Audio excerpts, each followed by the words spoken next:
Middlemarch by George Eliot. Chapter 58. For there can live no hatred in thine eye, therefore in that I cannot know thy change. In many's looks the false heart's history is writ in moods and frowns and wrinkles strange. But heaven in thy creation did decree that in thy face sweet love should ever dwell. Whate'er thy thoughts or thy heart's workings be, thy looks should nothing thence but sweetness tell. Shakespeare's Sonnet. At the time when Mr. Vincey uttered that presentiment about Rosamond, she herself had never had the idea that she should be driven to make the sort of appeal which he foresaw. She had not yet had any anxiety about ways and means, although her domestic life had been expensive as well as eventful. Her baby had been born prematurely, and all the embroidered robes and caps had to be laid by in darkness. This misfortune was attributed entirely to her having persisted in going out on horseback one day, when her husband had desired her not to do so. But it must not be supposed that she had shown temper on the occasion, or rudely told him that she would do as she liked. What led her particularly to desire horse exercise was a visit from Captain Lydgate, the baronet's third son, who, I am sorry to say, was detested by our Tertius of that name as a vapid fop, parting his hair from brow to nape in a despicable fashion, not followed by Tertius himself, and showing an ignorant security that he knew the proper thing to say on every topic. Lydgate inwardly cursed his own folly that he had drawn down this visit by consenting to go to his uncle's on the wedding tour, and he made himself rather disagreeable to Rosamond by saying so in private. For to Rosamond this visit was a source of unprecedented but gracefully concealed exultation. She was so intensely conscious of having a cousin who was a baronet's son staying in the house, that she imagined the knowledge of what was implied by his presence to be diffused through all other minds. And when she introduced Captain Lydgate to her guests, she had a placid sense that his rank penetrated them as if it had been an odour. The satisfaction was enough for the time to melt away some disappointment in the conditions of marriage with a medical man, even of good birth. It seemed now that her marriage was visibly as well as ideally floating her above the Middlemarch level, and the future looked bright, with letters and visits to and from Quallingham, and vague advancements in consequence for Tertius, especially as probably at the captain's suggestion his married sister, Mrs. Mengan, had come with her maid and stayed 2 nights on her way from town. Hence it was clearly worth while for Rosamond to take pains with her music and the careful selection of her lace. As to Captain Lydgate himself, his low brow, his aquiline nose bent on one side, and his rather heavy utterance, might have been disadvantageous in any young gentleman who had not a military bearing and moustache to give him what is doted on by some flower-like blonde heads as style. He had, moreover, that sort of high breeding which consists in being free from the petty solicitudes of middle-class gentility, and he was a great critic of feminine charms. Rosamond delighted in his admiration now even more than she had done at Quallingham, and he found it easy to spend several hours of the day in flirting with her. The visit altogether was one of the pleasantest larks he had ever had, not the less so, perhaps, because he suspected that his queer cousin Tertius wished him away. Though Lydgate, who would rather, hyperbolically speaking, have died than have failed in polite hospitality, suppressed his dislike, and only pretended generally not to hear what the gallant officer said, consigning the task of answering him to Rosamond. For he was not at all a jealous husband, and preferred leaving a feather-headed young gentleman alone with his wife to bearing him company. "I wish you would talk more to the captain at dinner, Tertius," said Rosamond one evening, when the important guest was gone to Loamford to see some brother officers stationed there. "You really look so absent sometimes. You seem to be seeing through his head into something behind it, instead of looking at him." "My dear Rosie, you don't expect me to talk much to such a conceited ass as that, I hope," said Lydgate brusquely. "If he got his head broken, I might look at it with interest. Not before." "I cannot conceive why you should speak of your cousin so contemptuously," said Rosamond, her fingers moving at her work while she spoke with a mild gravity which had a touch of disdain in it. "Ask Ladislaw if he doesn't think your captain the greatest bore he ever met with. Ladislaw has almost forsaken the house since he came." Rosamond thought she knew perfectly well why Mr. Ladislaw disliked the captain. He was jealous, and she liked his being jealous. "It is impossible to say what will suit eccentric persons," she answered, "but in my opinion Captain Lydgate is a thorough gentleman, and I think you ought not, out of respect to Sir Godwin, to treat him with neglect." "No, dear, but we have had dinners for him, and he comes and goes out as he likes. He doesn't want me." "Still, when he is in the room, you might show him more attention. He may not be a phoenix of cleverness in your sense. His profession is different, but it will be all the better for you to talk a little on his subjects. I think his conversation is quite agreeable, and he is anything but an unprincipled man."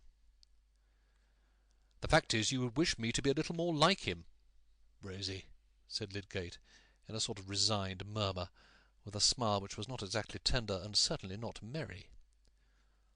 Rosamond was silent, and did not smile again, but the lovely curves of her face looked good-tempered enough without smiling.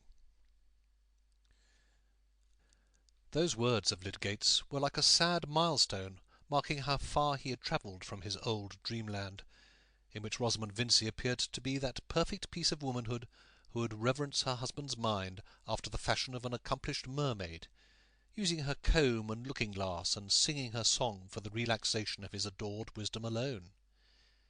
He had begun to distinguish between that imagined adoration and the attraction towards a man's talent, because it gives him prestige, and is like an order in his buttonhole, or an honourable before his name. It might have been supposed that Rosamond had travelled too, since she had found the pointless conversation of Mr. Ned Plymdale perfectly wearisome. But to most mortals there is a stupidity which is unendurable, and a stupidity which is altogether acceptable. Else, indeed, what would become of social bonds? Captain Lydgate's stupidity was delicately scented, carrying itself with style, talked with a good accent, and was closely related to Sir Godwin. Rosamond found it quite agreeable, and caught many of its phrases.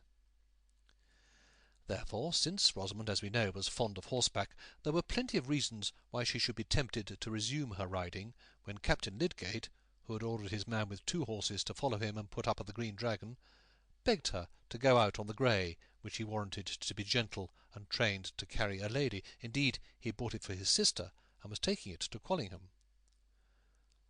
Rosamond went out the first time without telling her husband, and came back before his return. But the ride had been so thorough a success, and she declared herself so much the better in consequence, that he was informed of it with full reliance on his consent that she should go riding again.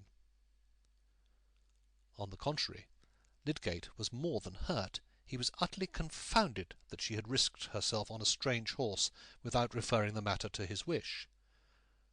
After the first almost thundering exclamations of astonishment, which sufficiently warned Rosamond of what was coming, he was silent for some moments. "However, you have come back safely," he said at last, in a decisive tone. "You will not go out again, Rosie, that is understood. If it were the quietest, most familiar horse in the world, there would always be the chance of accident, and you know very well that I wished you to give up riding the roan on that account." "But there is the chance of accident indoors, Tertius." "My darling, don't talk nonsense," said Lydgate, in an imploring tone. "Surely I am the person to judge for you. I think it is enough that I say you are not to go again." Rosamond was arranging her hair before dinner, and the reflection of her head in the glass showed no change in its loveliness, except a little turning aside of the long neck. Lydgate had been moving about with his hands in his pockets, and now paused near her, as if he awaited some reassurance. "I wish you would fasten up my plaits, dear," said Rosamond, letting her arms fall with a little sigh, so as to make her husband ashamed of standing there like a brute. Lydgate had often fastened the flat plaits before, being among the deftest of men with his large, finely formed fingers. He swept up the soft festoons of plaits and fastened in the tall comb. To such uses do men come. and what could he do then but kiss the exquisite nape which was shown in all its delicate curves? But when we do what we have done before, it is often with a difference. Lydgate was still angry, and had not forgotten his point. "I shall tell the captain that he ought to have known better than offer you his horse," he said, as he moved away. "I beg you will not do anything of the kind, Tertius," said Rosamond, looking at him with something more marked than usual in her speech. "It will be treating me as if I were a child. Promise that you will leave the subject to me." There did seem to be some truth in her objection. Lydgate said, "Very well," with a surly obedience, and thus the discussion ended with his promising Rosamond, and not with her promising him. In fact, she had been determined not to promise. Rosamond had that victorious obstinacy which never wastes its energy in impetuous resistance. What she liked to do was to her the right thing, and all her cleverness was directed to getting the means of doing it. She meant to go out riding again on the grey, and she did go on the next opportunity of her husband's absence, not intending that he should know until it was late enough not to signify to her. The temptation was certainly great. She was very fond of the exercise, and of the gratification of riding on a fine horse, with Captain Lydgate, Sir Godwin's son, on another fine horse by her side, and of being met in this position by any one but her husband, was something as good as her dreams before marriage. Moreover, she was riveting the connection with the family at Quallingham, which must be a wise thing to do. But the gentle grey, unprepared for the crash of a tree that was being felled on the edge of Halsall Wood, took fright, and caused a worse fright to Rosamond, leading finally to the loss of her baby. Lydgate could not show his anger towards her, but he was rather bearish to the captain, whose visit naturally soon came to an end. In all future conversations on the subject, Rosamond was mildly certain that the ride had made no difference, and that if she had stayed at home the same symptoms would have come on and would have ended in the same way, because she had felt something like them before. Lydgate could only say, "Poor, poor darling," but he secretly wondered over the terrible tenacity of this mild creature. There was gathering within him an amazed sense of his powerlessness over Rosamond. His superior knowledge and mental force, instead of being, as he had imagined, a shrine to consult on all occasions, was simply set aside on every practical question. He had regarded Rosamond's cleverness as precisely of the receptive kind which became a woman. He was now beginning to find out what the cleverness was, what was the shape into which it had run, as into a close network, aloof and independent. No one quicker than Rosamond to see causes and effects which lay within the track of her own tastes and interests.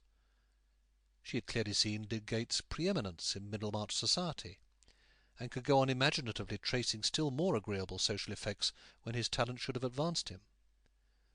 But for her, his professional and scientific ambition had no other relation to these desirable effects than if they had been the fortunate discovery of an ill-smelling oil. And, that oil apart, with which she had nothing to do, of course she believed in her own opinion more than she did in his. Lydgate was astounded to find in numberless trifling matters, as well as in this last serious case of the riding, that affection did not make her compliant. He had no doubt that the affection was there, and had no presentiment that he had done anything to repel it. For his own part, he said to himself that he loved her as tenderly as ever, and could make up his mind to her negations. But, well, Lydgate was much worried, and conscious of new elements in his life as noxious to him as an inlet of mud to a creature that has been used to breathe and bathe and dart after its illuminated prey in the clearest of waters. Rosamond was soon looking lovelier than ever at her work-table, enjoying drives in her father's phaeton, and thinking it likely that she might be invited to Quallingham. She knew that she was as much more exquisite ornament to the dining-room there than any daughter of the family, and in reflecting that the gentlemen were aware of that, did not perhaps sufficiently consider whether the ladies would be eager to see themselves surpassed. Lydgate, relieved from anxiety about her, relapsed into what she inwardly called his moodiness, a name which to her covered his thoughtful preoccupation with other subjects than herself, as well as that uneasy look of the brow and distaste for all ordinary things, as if they were mixed with bitter herbs, which really made a sort of weather-glass to his vexation and foreboding. These latter states of mind had one cause amongst others, which he had generously but mistakenly avoided mentioning to Rosamond, lest it should affect her health and spirits. Between him and her, indeed, there was that total missing of each other's mental track, which is too evidently possible even between persons who are continually thinking of each other.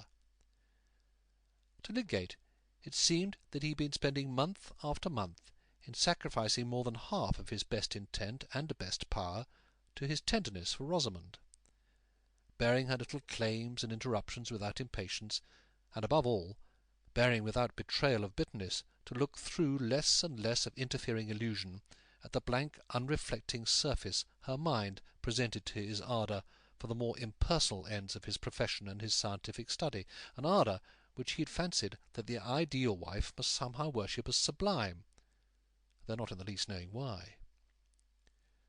But his endurance was mingled with a self-discontent, which, if we know how to be candid, we shall confess to make more than half our bitterness under grievances, wife or husband included. It always remains true that if we had been greater, circumstance would have been less strong against us. Lydgate was aware that his concessions to Rosamond were often little more than the lapse of slackening resolution, the creeping paralysis apt to seize an enthusiasm which is out of adjustment to a constant portion of our lives. And on Lydgate's enthusiasm there was constantly pressing not a simple weight of sorrow, but the biting presence of a petty, degrading care, such as casts the blight of irony over all higher effort. This was the care which he had hitherto abstained from mentioning to Rosamond, and he believed with some wonder that it had never entered her mind, though certainly no difficulty could be less mysterious. It was an inference with a conspicuous handle to it, and had been easily drawn by indifferent observers, that Lydgate was in debt, and he could not succeed in keeping out of his mind for long together that he was every day getting deeper into that swamp, which tempts men towards it with such a pretty covering of flowers and verdure. It is wonderful how soon a man gets up to his chin there, in a condition in which, spite of himself, he is forced to think chiefly of release, though he had a scheme of the universe in his soul. 18 months ago Lydgate was poor, but had never known the eager want of small sums, and felt rather a burning contempt for any one who descended a step in order to gain them. He was now experiencing something worse than a simple deficit. He was assailed by the vulgar, hateful trials of a man who has bought and used a great many things which might have been done without, and which he is unable to pay for, though the demand for payment has become pressing. How this came about may be easily seen without much arithmetic or knowledge of prices.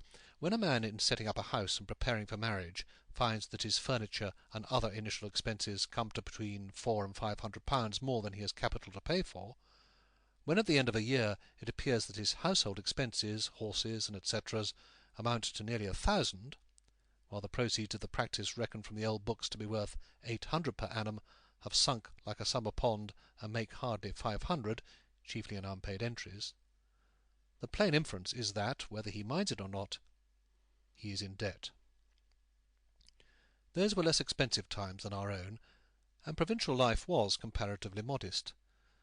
But the ease with which a medical man who had lately bought a practice, who thought that he was obliged to keep 2 horses, whose table was supplied without stint, and who paid an insurance on his life and a high rent for house and garden, might find his expenses doubling his receipts, can be conceived by anyone who does not think these details beneath his consideration. Rosamond, accustomed from her to an extravagant household, thought that good housekeeping consisted simply in ordering the best of everything. Nothing else answered, and Lydgate supposed that, if things were done at all, they must be done properly. He did not see how they were to live otherwise. If each head of household expenditure had been mentioned to him beforehand, he would probably have observed that it could hardly come to much, and if anyone had suggested a saving on a particular article, for example the substitution of cheap fish for dear, it would have appeared to him simply a penny-wise, mean notion. Rosamond, even without such an occasion as Captain Lydgate's visit, was fond of giving invitations, and Lydgate, though he often thought the guests tiresome, did not interfere.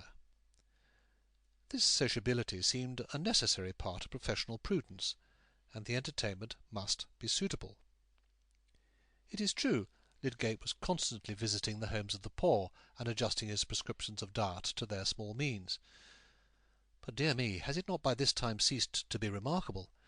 Is it not rather that we expect in men that they should have numerous strands of experience lying side by side, and never compare them with each other? Expenditure, like ugliness and errors, becomes a totally new thing when we attach our own personality to it, and measure it by that wide difference which is manifest in our own sensations between ourselves and others. Lydgate believed himself to be careless about his dress, and he despised a man who calculated the effect of his costume. It seemed to him only a matter of course that he had abundance of fresh garments. Such things were naturally ordered in sheaves. It must be remembered that he had never hitherto felt the check of importunate debt, and he walked by habit, not by self-criticism. But the check had come. Its novelty made it the more irritating. He was amazed, disgusted that conditions so foreign to all his purposes, so hatefully disconnected with the objects he cared to occupy himself with, should have lain in ambush and clutched him when he was unaware. And there was not only the actual debt, there was the certainty that in his present position he must go on deepening it.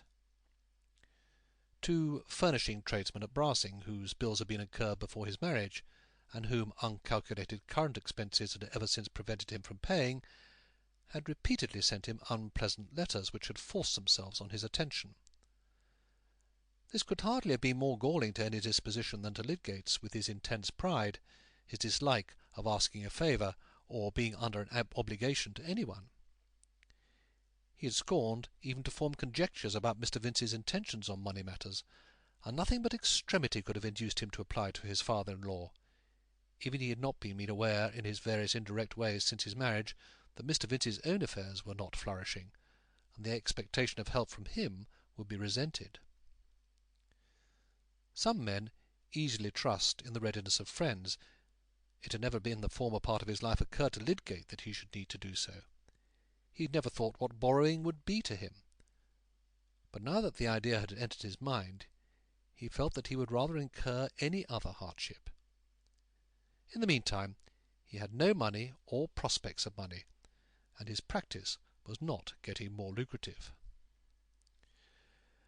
No wonder that Lydgate had been unable to suppress all signs of inward trouble during the last few months, and now that Rosamond was regaining brilliant health, he meditated taking her entirely into confidence on his difficulties. New conversance with tradesmen's bills had forced his reasoning into a new channel of comparison. He had begun to consider from a new point of view what was necessary and unnecessary in goods ordered, and to see that there must be some change of habits. How could such a change be made without Rosamond's concurrence? The immediate occasion of opening the disagreeable fact to her was forced upon him.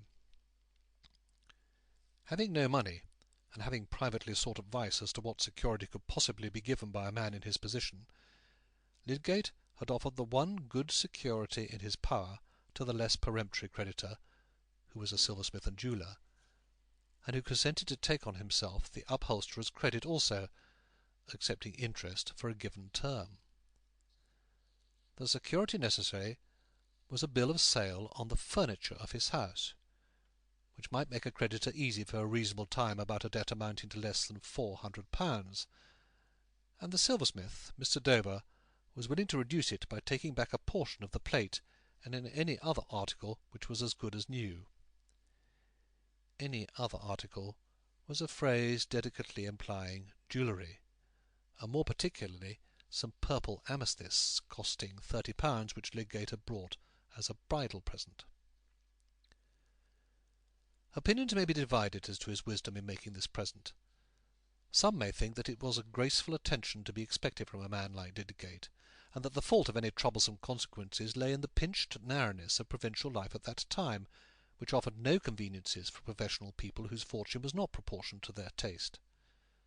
Also, in Lydgate's ridiculous fastidiousness about asking his friends for money. However, it had seemed a question of no moment to him on that fine morning when he went to give a final order for plate.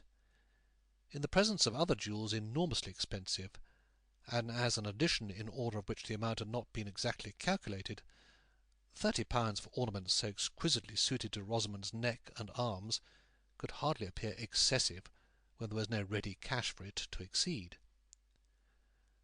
But at this crisis Lydgate's imagination could not help dwelling on the possibility of letting the amethysts take their place again among Mr. Dover's stock, though he shrank from the idea of proposing this to Rosamond.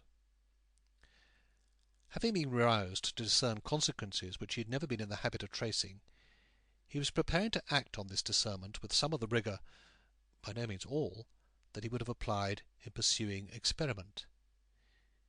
He was nerving himself to this rigour as he rode from Brassing, and meditated on the representations he must make to Rosamond. It was evening when he got home. He was intensely miserable, this strong man of 29 and of many gifts. He was not saying angrily within himself that he had made a profound mistake, but the mistake was at work in him like a recognized chronic disease, mingling its uneasy importunities with every prospect, and enfeebling every thought. As he went along the passage to the drawing-room, he heard the piano and singing. Of course, Ladislaw was there. It was some weeks since Will had parted from Dorothea, yet he was still at the old post in Middlemarch.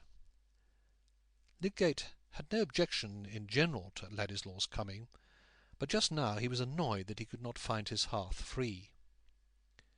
When he opened the door, the two singers went on towards the keynote, raising their eyes and looking at him indeed, but not regarding his entrance as an interruption. To a man galled with his harness as poor Lydgate was, it is not soothing to see two people warbling at him as he comes in with the sense that the painful day has still pains in store. His face, already paler than usual, took on a scowl as he walked across the room and flung himself into a chair. The singers, feeling themselves excused by the fact that they had only 3 bars to sing, now turned round. "How are you, Lydgate?" said Will, coming forward to shake hands. Lydgate took his hand, but did not think it necessary to speak. "Have you dined, Tertius? I expected you much earlier," said Rosamond, who had already seen that her husband was in a horrible humour. She seated herself in her usual place as she spoke. "I have dined. I should like some tea, please," said Lydgate curtly, still scowling and looking markedly at his legs stretched out before him. Will was too quick to need more. "I shall be off," he said, reaching his hat. "Tea is coming," said Rosamond. "Please don't go." "Yes, Lydgate is bored," said Will, who had more comprehension of Lydgate than Rosamond had, and was not offended by his manner, easily imagining outdoor causes of annoyance.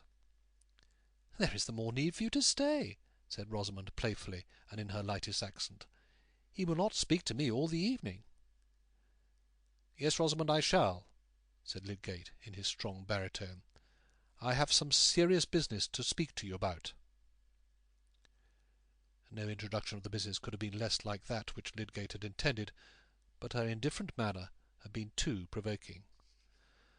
"There, you see," said Will. "I'm going to the meeting about the Mechanics' Institute. Good-bye." And he went quickly out of the room. Rosamond did not look at her husband, but presently rose and took her place before the tea-tray. She was thinking that she had never seen him so disagreeable. Lydgate turned his dark eyes on her and watched her as she delicately handled the tea-service with her taper fingers, and looked at the objects immediately before her with no curve in her face disturbed, and yet with an ineffable protest in her air against all people with unpleasant manners. For the moment He lost the sense of his wound in a sudden speculation about this new form of feminine impassibility revealing itself in the sylph-like frame which he had once interpreted as the sign of a ready, intelligent sensitiveness. His mind glancing back to Law while he looked at Rosalind, he said inwardly, "Would she kill me because I wearied her?" And then, "It is the way with all women." But this power of generalizing, which gives men so much the superiority and mistake over the dumb animals, was immediately thwarted by Lydgate's memory of wandering impressions from the behaviour of another woman, from Dorothea's looks and tones of emotion about her husband when Lydgate began to attend him, from her passionate cry to be taught what would best comfort that man for whose sake it seemed as if she must quell every impulse in her except the yearnings of faithfulness and compassion. These revived impressions succeeded each other quickly and dreamily in Lydgate's mind while the tea was being brewed. He had shut his eyes in the last instant of reverie while he heard Dorothea saying, "Advise me, think what I can do. He's been all his life labouring and looking forward. He minds about nothing else, and I mind about nothing else." That voice of deep-souled womanhood had remained within him as the enkindling conceptions of dead and sceptred genius had remained within him. Is there not a genius for feeling nobly which also reigns over human spirits and their conclusions? The tones were a music from which he was falling away. He had really fallen into a momentary doze, when Rosalind said in her silvery neutral way, "Here is your tea, Tertius," setting it on the small table by his side, and then moved back to her place without looking at him. Lydgate was too hasty in attributing insensibility to her. After her own fashion she was sensitive enough, and took lasting impressions. Her impression now was one of offence and repulsion. But then Rosamond had no scowls, and had never raised her voice. She was quite sure that no one could justly find fault with her. Perhaps Lydgate and she had never felt so far off each other before, but there were strong reasons for not deferring his revelation, even if he had not already begun it by that abrupt announcement. Indeed, some of the angry desire to rouse her into more sensibility on his account, which had prompted him to speak prematurely, still mingled with his pain in the prospect of her pain. But he waited till the tray was gone, the candles were lit, and the evening quiet might be counted on. The interval had left time for repelled tenderness to return into the old course. He spoke kindly. "Dear Rosie, lay down your work and come to sit by me," he said gently, pushing away the table and stretching out his arm to draw a chair near his own. Rosamond obeyed. As she came towards him in her drapery of transparent, faintly tinted muslin, her slim yet round figure never looked more graceful. As she sat down by him and laid one hand on the elbow of his chair, at last looking at him and meeting his eyes, her delicate neck and cheek and purely cut lips never had more of that untarnished beauty which touches it in springtime and infancy and all sweet freshness. It touched Lydgate now, and mingled the early moments of his love for her with all the other memories which were stirred in this crisis of deep trouble. He laid his ample hand softly on hers, saying, "Dear," with the lingering utterance which affection gives to the word. Rosamond too was still under the power of that same past, and her husband was still in part the Lydgate whose approval had stirred delight. She put his hair lightly away from his forehead, then laid her other hand on his, and was conscious of forgiving him. "I am obliged to tell you what will hurt you, Rosie, but there are things which husband and wife must think of together. I dare say it has occurred to you already that I am short of money." Lydgate paused, but Rosamond turned her neck and looked at a vase on the mantelpiece. "I was not able to pay for all the things we had to get before we were married, and there have been expenses since which I have been obliged to meet. The consequence is, there is a large debt at Brassing, £380, which has been pressing on me a good while, and in fact we are getting deeper every day, for people don't pay me the faster because others want the money. I took pains to keep it from you while you were not well, but now we must think together about it, and you must help me." "What can I do, Tertius?" said Rosamond, turning her eyes on him again. That little speech of 4 words, like so many others in all languages, is capable by varied vocal inflections of expressing all states of mind, from helpless dimness to exhaustive argumentative perception, from the completest self-devoting fellowship to the most neutral aloofness. Rosamond's thin utterance threw into the words, "What can I do?" as much neutrality as they could hold. They fell like a mortal chill on Lydgate's roused tenderness. He did not storm in indignation. He felt too sad a sinking of the heart. And when he spoke again, it was more in the tone of a man who forces himself to fulfil a task. "It is necessary of you to know, because I have to give security for a time, and a man must come to make an inventory of the furniture." Rosamond coloured deeply. "Have you not asked papa for money?" she said, as soon as she could speak. "No." "Then I must ask him," she said, releasing her hands from Lydgate's and rising to stand at least 2 yards distance from him. "No, Rosie," said Lydgate decisively. "It is too late to do that. The inventory will be begun to-morrow. Remember, it is a mere security. It will make no difference. It is a temporary affair. I insist upon it that your father shall not know unless I choose to tell him," added Lydgate with a more peremptory emphasis. This certainly was unkind, but Rosamond had thrown him back on evil expectation as to what she would do in the way of quiet, steady disobedience. The unkindness seemed impardonable to her. She was not given to weeping, and disliked it. But now her chin and lips began to tremble, and the tears welled up. Perhaps it was not possible for Lydgate, under the double stress of outward material difficulty and of his own proud resistance to humiliating consequences, to imagine fully what this sudden trial was to a young creature who had known nothing but indulgence, and whose dreams had all been of new indulgence, more exactly to her taste. But he did wish to spare her as much as he could, and her tears cut him to the heart. He could not speak again immediately, but Rosamond did not go on sobbing. She tried to conquer her agitation and wiped away her tears, continuing to look before her at the mantelpiece. "Try not to grieve, darling," said Lydgate, turning his eyes up towards her.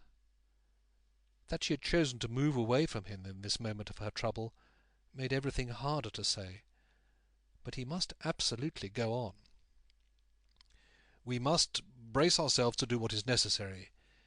It is I who have been in fault. I ought to have seen that I could not afford to live in this way. But many things have told against me in my practice, and it really just now has ebbed to a low point. I may recover it, but in the meantime we must pull up. We must change our way of living. We shall weather it. When I have given this security, I shall have time to look about me. And you are so clever that if you turn your mind to managing, you will school me into carefulness. I've been a thoughtless rascal about squaring prices, but come, dear, sit down and forgive me." Lydgate was bowing his neck under the yoke like a creature who had talons, but who had reason too, which often reduces us to meekness. When he had spoken the last words in an imploring tone, Rosamond returned to the chair by his side. His self-blame gave her some hope that he would tend to her opinion, and she said, "Why can you not put off having the inventory made? You can send the men away to-morrow when they come." "I shall not send them away," said Lydgate, the peremptoriness rising again. Was it of any use to explain? "If we left Middlemarch, there would of course be a sale, and that would do as well." "But we are not going to leave Middlemarch." "I'm sure, Tertius, it would be much better to do so. Why can we not go to London, or near Durham, where your family is known?" We can go nowhere without money, Rosamond." "Your friends would not wish you to be without money, and surely these odious tradesmen must be made to understand that, and to wait, if you would make proper representations to them." "This is idle, Rosamond," said Lydgate angrily. "You must learn to take my judgment on questions you don't understand. I have made necessary arrangements, and they must be carried out. As to friends, I have no expectations whatever from them, and shall not ask them for anything." Rosamond sat perfectly still. The thought in her mind was that if she had known how Lydgate would behave, she would never have married him. "We have no time to waste now on unnecessary words, dear," said Lydgate, trying to be gentle again. "There are some details that I want to consider with you. Dover says he will take a good deal of the plate back again, and any of the jewellery we like. He really behaves very well." "Are we to go without spoons and forks, then?" said Rosamond, whose very lips seemed to get thinner with the thinness of her utterance. She was determined to make no further resistance or suggestions. "Oh no, dear," said little Lydgate. "But look here," he continued, drawing a paper from his pocket and opening it. "Here is Dover's account. See, I've marked a number of articles, which if we return them will reduce the amount by £30, and more. I have not marked any of the jewellery." Lydgate had really felt this point of the jewellery very bitter to himself, but he had overcome the feeling by severe argument. He could not propose to Rosamond that she should return any particular present of his, but he had told himself that he was bound to put Dover's offer before her, and her inward prompting might make the affair easy. "It is useless for me to look, Tertius," said Rosamond calmly. "You will return what you please." She would not turn her eyes on the paper, and Lydgate, flushing up to the roots of his hair, drew it back and let it fall on his knee. Meanwhile, Rosamond quietly went out of the room, leaving Lydgate helpless and wondering. Was she not coming back? It seemed that she had no more identified herself with him than if they had been creatures of different species and opposing interests. He tossed his head and thrust his hands deep into his pockets with a sort of vengeance. There was still science, there were still good objects to work for. He must give a tug still, all the stronger because other satisfactions were going. But the door opened, and Rosamond re-entered. She carried the leather box containing the amethysts, and a tiny ornamental basket which contained other boxes, and laying them on the chair where she had been sitting, she said, with perfect propriety in her air, "This is all the jewellery you ever gave me. You can return what you like of it, and of the plate also. You will not, of course, expect me to stay at home tomorrow. I shall go to papa's." To many women, the look Lydgate cast at her would have been more terrible than one of anger. It had in it a despairing acceptance of the distance she was placing between them. "And when shall you come back again?" he said, with a bitter edge on his accent. "Oh, in the evening. Of course I shall not mention the subject to mamma." Rosamond was convinced that no woman could behave more inapproachably than she was behaving, and she went to sit down at her work-table. Lydgate sat meditating a minute or two, and the result was that he said, with some of the old emotion in his tone, "Now we have been united, Rosie, you should not leave me to myself from the first trouble that has come." "Certainly not," said Rosamond. "I shall do everything it becomes me to do." "It is not right that the thing should be left to servants, or that I should have to speak to them about it. And I shall be obliged to go out. I don't know how early. I understand your shrinking from the humiliation of these money affairs, but, my dear Rosamond, as a question of pride, which I feel just as much as you can, it is surely better to manage the thing ourselves, and let the servants see as little of it as possible. And since you are my wife, there is no hindering your share in my disgraces, if there were disgraces." Rosamond did not answer immediately, but at last she said, "Very well, I will stay at home. I shall not touch these jewels, Rosie. Take them away again. But I will write out a list of plate that we may return, and that can be packed up and sent at once." "The servants will know that," said Rosamond, with the slightest touch of sarcasm. "Well, we must meet some disagreeables as necessities. Where is the ink, I wonder?" said Lydgate, rising and throwing the account on the larger table where he meant to write. Rosamond went to reach the inkstand, and after setting it on the table was going to turn away, when Lydgate, who was standing close by, put his arm round her and drew her towards him, saying, "Come, darling, let us make the best of things. It will only be for a time, I hope, that we shall have to be stingy and particular. Kiss me." His native warm-heartedness took a great deal of quenching, and it is a part of manliness for a husband to feel keenly the fact that an inexperienced girl has got into trouble by marrying him. She received his kiss, and returned it faintly, and in this way an appearance of accord was recovered for the time. But Lydgate could not help looking forward with dread to the inevitable future discussions about expenditure, and the necessity for a complete change in their way of living. End of chapter 58. Middlemarch by George Eliot. Chapter 59. They said of old the soul had human shape, but smaller, subtler than the fleshy self, so wandered forth for airing when it pleased. And see, beside her cherub face there floats a pale-lipped form, aerial whispering its promptings in that little shell her ear. News is often dispersed as thoughtlessly and effectively as that pollen which the bees carry off, having no idea how powdery they are, when they are buzzing in search of their particular nectar. This fine comparison has reference to Fred Vincy, who on that evening at Lowick Parsonage heard a lively discussion among the ladies on the news which their old servant had got from Tantripp concerning Mr. Casaubon's strange mention of Mr. Ladislaw in a codicil to his will made not long before his death. Miss Winifred was astounded to find that her brother had known the fact before, and observed that Camden was the most wonderful man for knowing things and not telling them. Whereupon Mary Garth said that the codicil had perhaps got mixed up with the habits of spiders, which Miss Winifred never would listen to.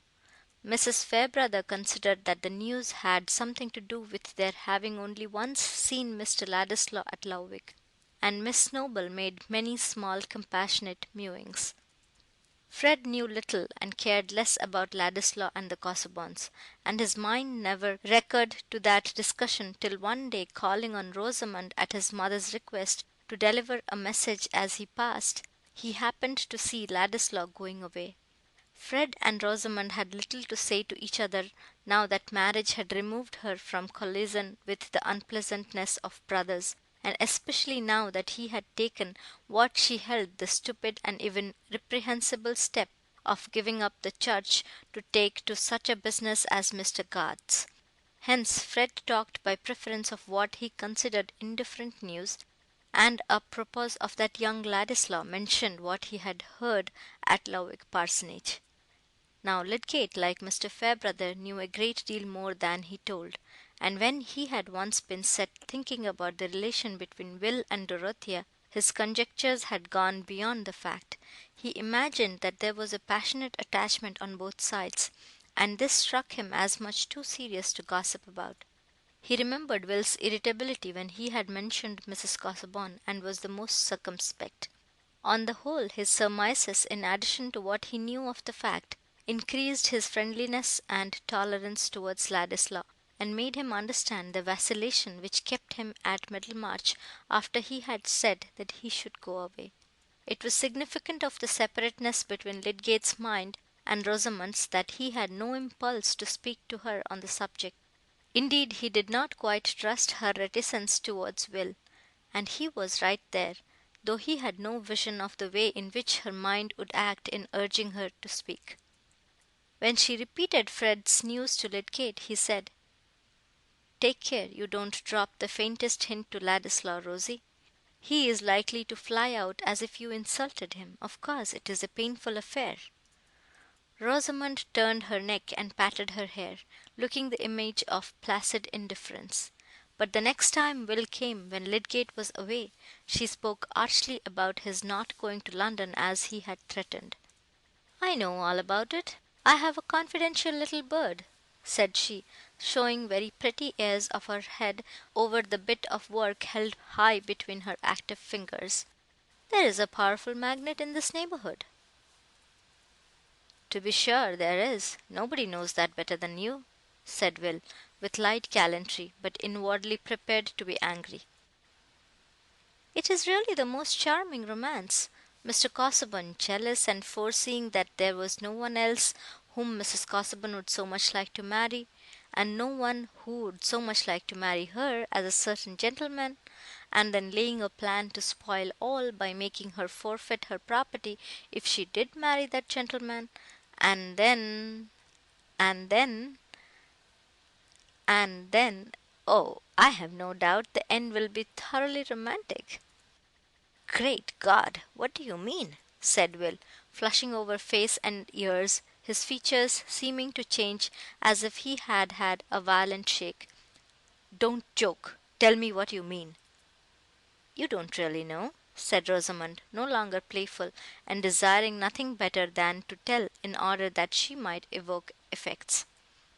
"No," he returned impatiently. "Don't know that Mr. Casaubon has left it in his will that if Mrs. Casaubon marries you, she is to forfeit all her property?" "How do you know that it is true?" said Will eagerly.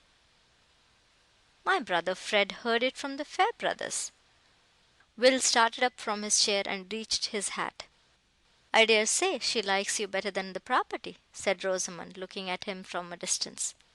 "Pray don't say any more about it," said Will, in a hoarse undertone, extremely unlike his usual light voice. "It is a foul insult to her and to me." Then he sat down absently, looking before him, but saying nothing. "Now you are angry with me," said Rosamond. "It is too bad to bear me malice. You ought to be obliged to me for telling you." "So I am," said Will abruptly, speaking with that kind of double soul which belongs to dreamers who answer questions. "I expect to hear of the marriage," said Rosamond playfully. "Never. You will never hear of the marriage." With those words uttered impetuously, Will rose, put out his hand to Rosamond, still with the air of a somnambulist, and went away. When he was gone, Rosamond left her chair and walked to the other end of the room, leaning when she got there against a chiffonier, and looking out of the window wearily.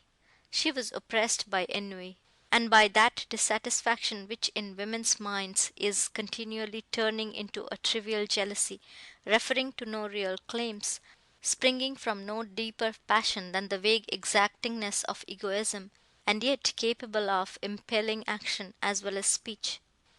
"There really is nothing to care for much," said poor Rosamond inwardly, thinking of the family at Quallingham, who did not write to her, and that, perhaps, Tertius, when he came home, would tease her about expenses. She had already secretly disobeyed him by asking her father to help them, and he had ended decisively by saying, "I am more likely to want help myself."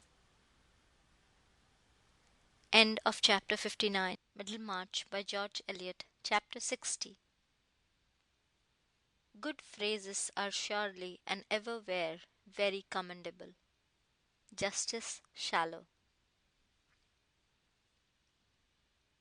A few days afterwards, it was already the end of August, there was an occasion which caused some excitement in Middlemarch. The public, if it chose, was to have the advantage of buying, under the distinguished auspices of Mr. Barthorpe Trumbull, the furniture, books, and pictures which anybody might see by the handbills to be the best in every kind belonging to Edwin Larcher, Esquire. This was not one of the sales indicating the depression of trade; on the contrary, it was due to Mr. Larcher's great success in the carrying business, which warranted his purchase of a mansion near Riverstone, already furnished in high style by an illustrious spa physician, furnished indeed with such large framefuls of expensive flesh painting in the dining room, that Mrs. Larcher was nervous until reassured by finding the subjects to be scriptural. Hence the fine opportunity to purchasers which was well pointed out in the handbills of Mr. Barthorpe Trumbull, whose acquaintance with the history of art enabled him to state that the hall furniture to be sold without reserve comprised a piece of carving by a contemporary of Gibbon's. At Middlemarch in those times a large sale was regarded as a kind of festival. There was a table spread with the best cold eatables, as at a superior funeral, and facilities were offered for that generous drinking of cheerful glasses which might lead to generous and cheerful bidding for undesirable articles.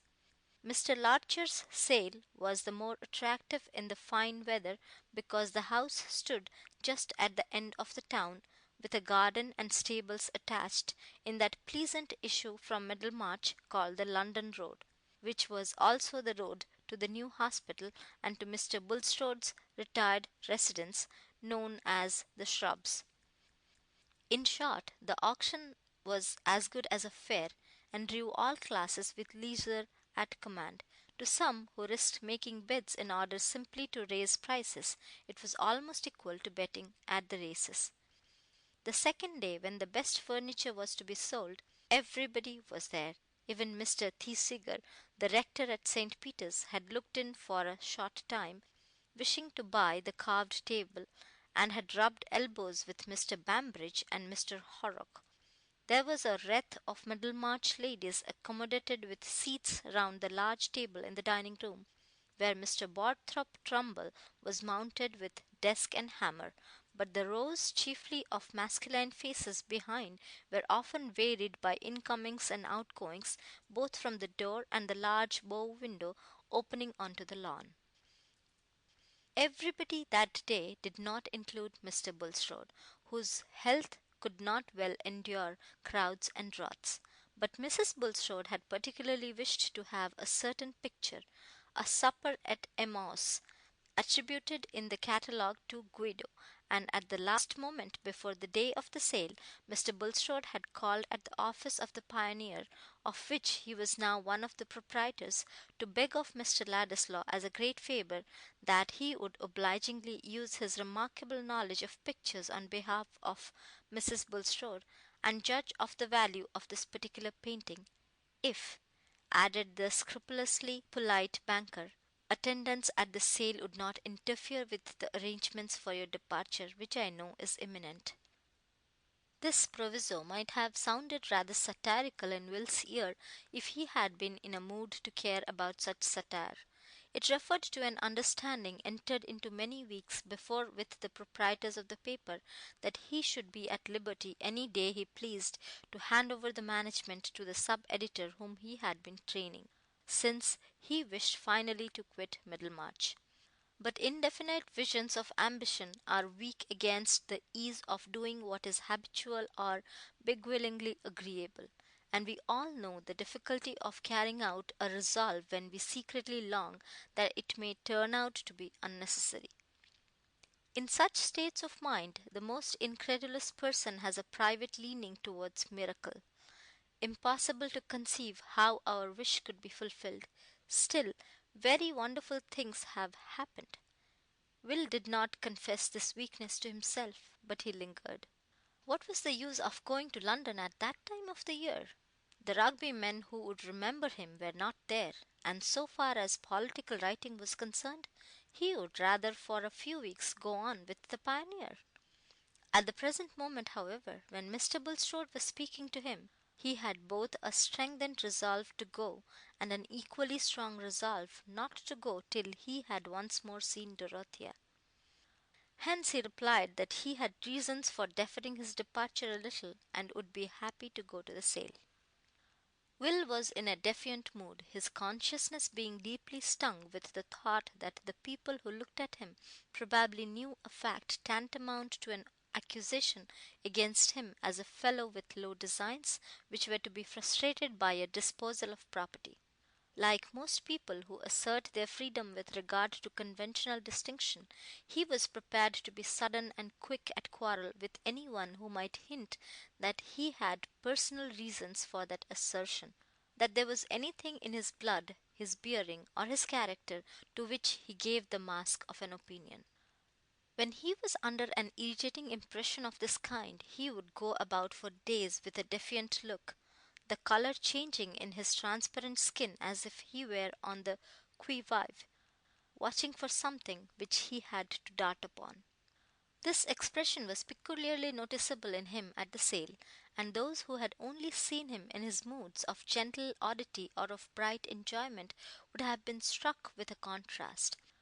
He was not sorry to have this occasion for appearing in public before the Middlemarch tribes of Toller, Hackbutt, and the rest, who looked down on him as an adventurer, and were in a state of brutal ignorance about Dante, who sneered at his polished blood, and were themselves of a breed very much in need of crossing. He stood in a conspicuous place not far from the auctioneer, with a forefinger in each side pocket and his head thrown backward, not caring to speak to anybody, though he had been cordially welcomed as a connoisseur by Mr. Trumbull, who was enjoying the utmost activity of his great faculties. And surely among all men whose vocation requires them to exhibit their powers of speech, the happiest is a prosperous provincial auctioneer, keenly alive to his own jokes, and sensible of his encyclopedic knowledge.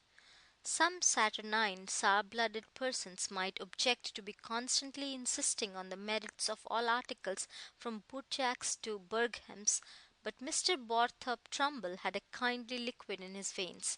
He was an admirer by nature, and would have liked to have the universe under his hammer, feeling that it would go at a higher figure for his recommendation.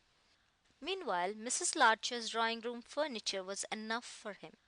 When Will Ladislaw had come in, a second fender, said to have been forgotten in its right place, suddenly claimed the auctioneer's enthusiasm, which he distributed on the equitable principle of praising those things most which were most in need of praise.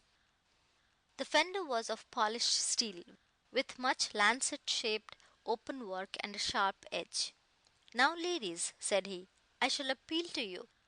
Here is a fender which at any other sale would hardly be offered without reserve, being, as I may say, for quality of steel and quaintness of design, a kind of thing."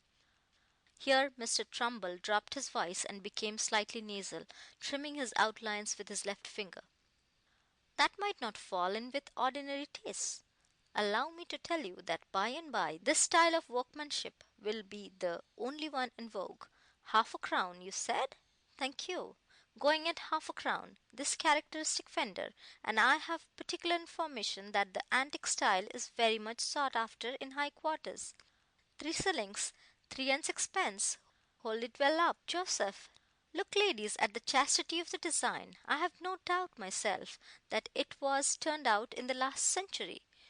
4 shillings, Mr. Momsey? 4 shillings.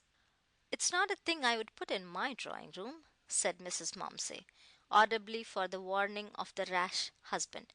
"I wonder at Mrs. Larcher. Every blessed child's head that fell against it would be cut in two. The edge is like a knife."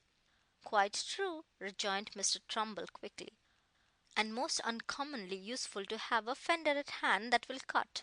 If you have a leather shoe tie, or a bit of string that wants cutting, and no knife at hand, many a man has been left hanging because there was no knife to cut him down.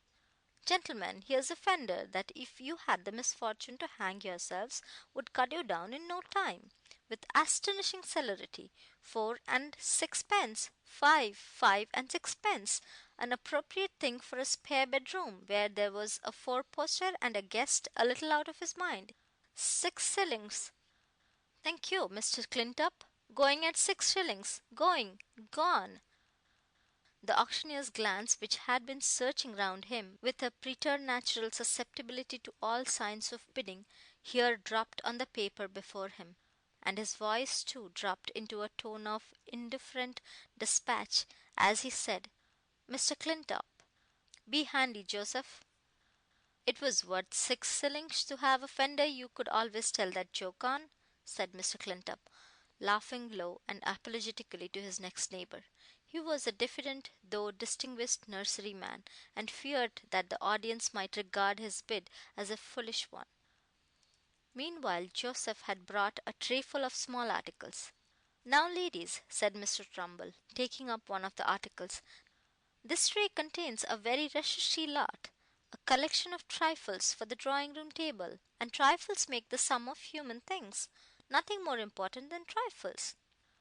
"Yes, Mr. Ladislaw, yes, by and by. But pass the tray round, Joseph. Those Bjorks must be examined, ladies. This I have in my hand is an ingenious contrivance, a sort of practical rebus, I may call it. Here you see, it looks like an elegant heart-shaped box, portable. For the pocket, there again, it becomes like a splendid double flower, an ornament for the table. And now," Mr. Trumbull allowed the flower to fall alarmingly into strings of heart-shaped leaves, "a book of riddles, no less than 500 printed in a beautiful red. Gentlemen, if I had less of a conscience, I should not wish you to bid high for this lot. I have a longing for it myself. What can promote innocent mirth, and I may say virtue, more than a good riddle? It hinders profane language, and attaches a man to the society of refined females. This ingenious article itself, without the elegant domino box, card basket, and see, ought alone to have a high price to the lot. Carried in the pocket, it might make an individual welcome in any society. 4 shillings, sir, 4 shillings for this remarkable collection of riddles, with the etceteras. Here is sample. How must you spell honey to make it catch lady birds? Answer, money, you hear? Lady birds, honey, money. This is an amusement to sharpen the intellect. It has a sting. It has what we call satire and wit without indecency. 4 and 6 pence, 5 shillings." The bidding ran on with warming rivalry. Mr. Bowyer was a bidder, and this was too exasperating. Bowyer could not afford it, and only wanted to hinder every other man from making a figure. The current carried even Mr. Horrock with it, but this committal of himself to an opinion fell from him with so little sacrifice of his neutral expression, that the bid might not have been detected as his but for the friendly oaths of Mr. Bambridge, who wanted to know what Horrock would do with blasted stuff only fit for haberdashers, given over to that state of perdition which the horse dealer so cordially recognized in the majority of earthly existence. The lot was finally knocked down at a guinea to Mr. Spilkins, a young slender of the neighbourhood, who was reckless with his pocket money, and felt his want of memory for riddles. "Come, Trumbull, this is too bad. You have been putting some old maid's rubbish into the sale," murmured Mr. Toller, getting close to the auctioneer. "I want to see how the prints go, and I must be off soon." "Immediately, Mr. Toller. It was only an act of benevolence which your noble heart would approve. Joseph, quick with the prints, lot 235. Now, gentlemen, you who are connoisseurs, you are going to have a treat. Here is an engraving of the Duke of Wellington surrounded by his staff on the field of Waterloo, and notwithstanding recent events, which have, as it were, enveloped our great hero in a cloud, I'll be bold to say, for a man in my line must not be blown about by political winds, that a finer subject of the modern order, belonging to our own time and epoch, the understanding of man could hardly conceive. Angels might, perhaps, but not men, sirs, not men." "Who painted it?" said Mr. Powderell, much impressed. "It is a proof before the letter, Mr. Powderell. The painter is not known," answered Trumbull, with a certain gaspingness in his last words, after which he pursed up his lips and stared round him. "I'll bid a pound," said Mr. Powderell, in a tone of resolved emotion, as of a man ready to put himself in the breach. Whether from awe or pity, nobody raised the price on him. Next came 2 Dutch prints, which Mr. Toller had been eager for, and after he had secured them, he went away. Other prints and afterwards some paintings were sold to leading Middlemarchers who had come with a special desire for them, and there was a more active movement of the audience in and out, some who had bought what they wanted going away, others coming in either quite newly or from a temporary visit to the refreshments which were spread under the marquee on the lawn.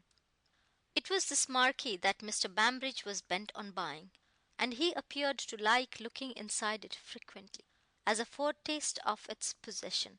On the last occasion of his return from it, he was observed to bring with him a new companion, a stranger to Mr. Trumbull and every one else, whose appearance, however, led to the supposition that he might be a relative of the horse stealers, also given to indulgence. His large whiskers, imposing swagger, and swing of the leg made him a striking figure, but his suit of black, rather shabby at the edges, caused the prejudicial inference that he was not able to afford himself as much indulgence as he liked. "Who is it you have picked up, Bam?" said Mr. Horrock aside. "Ask him yourself," returned Mr. Bambridge. "He said he had just turned in from the road." Mr. Horrock eyed the stranger, who was leaning back against his stick with one hand, using his toothpick with the other, and looking about him with a certain restlessness, apparently under the silence imposed on him by circumstances. At length the supper at Emmaus was brought forward, to Will's immense relief, for he was getting so tired of the proceedings that he had drawn back a little and leaned his shoulders against the wall just behind the auctioneer. He now came forward again, and his eye caught the conspicuous stranger, who, rather to his surprise, was staring at him markedly. But Will was immediately appealed to by Mr. Trumbull. "Yes, Mr. Ladislaw, yes. This interests you as a connoisseur?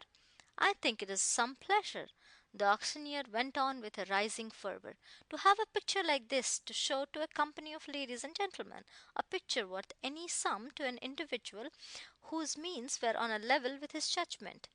It is a painting of the Italian school, by the celebrated Guido, the greatest painter in the world, the chief of the old masters, as they are called.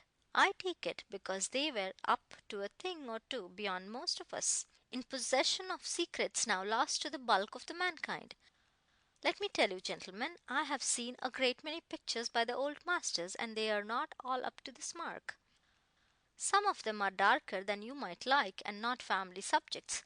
But here is a Guido. The frame alone is worth pounds, which any lady might be proud to hang up. A suitable thing for what we call a refectory in a charitable institution, if any gentleman of the corporation wished to show his munificence. Turn it a little, sir. Yes, Joseph, turn it a little towards Mr. Ladislaw. Mr. Ladislaw, having been abroad, understands the merit of these things, you observe." All eyes were for a moment turned towards Will, who said coolly, "£5." The auctioneer burst out in a deep remonstrance. "Ah, Mr. Ladislaw, the frame alone is worth that. Ladies and gentlemen, for the credit of the town, suppose it should be discovered hereafter that a gem of art has been amongst us in this town, and nobody in Middlemarch awake to it. 5 guineas, 5, 7, 6, 5, 10. Still, ladies, still. It is a gem, and full many a gem, as the poet says, has been allowed to go at a nominal price because the public knew no better, because it was offered in circles where there was, I was going to say a low feeling, but no. £6, 6 guineas, a Guido of the first order going at 6 guineas. It's an insult to religion, ladies. It touches us all as Christians, gentlemen, that a subject like this should go at such a low figure. £6, 10, 7." The bidding was brisk, and Will continued to share in it, remembering that Mrs. Bulstrode had a strong wish for the picture, and thinking that he might stretch the price to £12, but it was knocked down to him at 10 guineas, whereupon he pushed his way towards the bow window and went out. He chose to go under the marquee to get a glass of water, being hot and thirsty. It was empty of other visitors, and he asked the woman in attendance to fetch him some fresh water. But before she was well gone, he was annoyed to see entering the florid stranger who had stared at him. It struck Will at this moment that the man might be one of those political parasitic insects of the bloated kind who had once or twice claimed acquaintance with him as having heard him speak on the reform question, and who might think of getting a shilling by news. In this light, his person, already rather heating to behold on a summer's day, appeared the more disagreeable, and Will, half seated on the elbow of a garden chair, turned his eyes carefully away from the comer. But this signified little to our acquaintance, Mr. Raffles, who never hesitated to thrust himself on unwilling observation, if it suited his purpose to do so. He moved a step or two till he was in front of Will, and said with full-mouthed haste, "Excuse me, Mr. Ladislaw, was your mother's name Sarah Dunkirk?"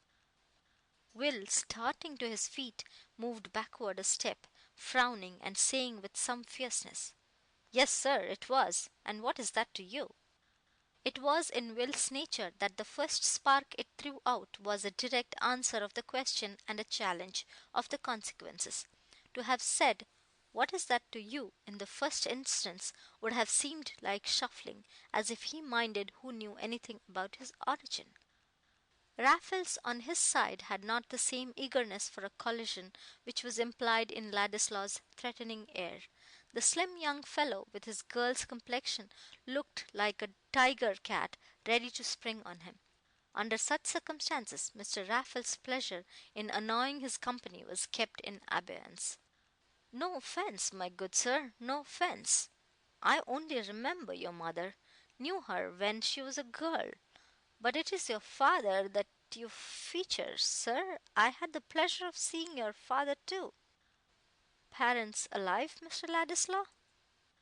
"No," thundered Will, in the same attitude as before. "Should be glad to do you a service, Mr. Ladislaw. By Jove, I should. Hope to meet again." Hereupon Raffles, who had lifted his hat with the last words, turned himself round with a swing of his leg and walked away. Will looked after him a moment, and could see that he did not re enter the auction room, but appeared to be walking towards the road. For an instant he thought that he had been foolish not to let the man go on talking. But no, on the whole he preferred doing without knowledge from that source. Later in the evening, however, Raffles overtook him in the street, and appearing either to have forgotten the roughness of his former reception, or to intend avenging it by a forgiving familiarity, greeted him jovially and walked by his side, remarking at first on the pleasantness of the town and neighbourhood.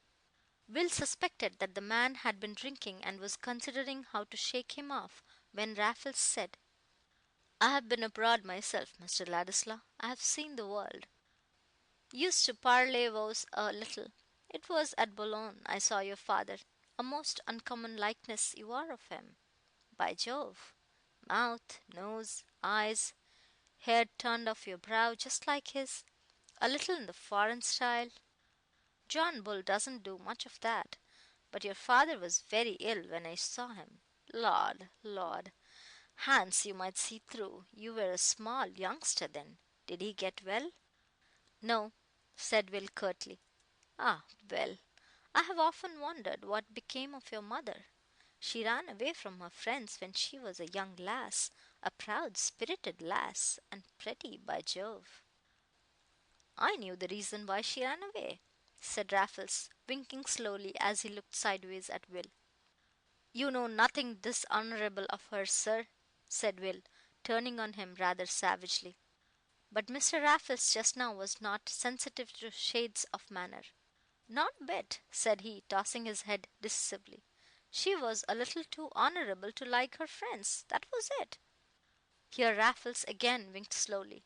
"Lord bless you, I knew all about them. A little in what you may call the respectable thieving line.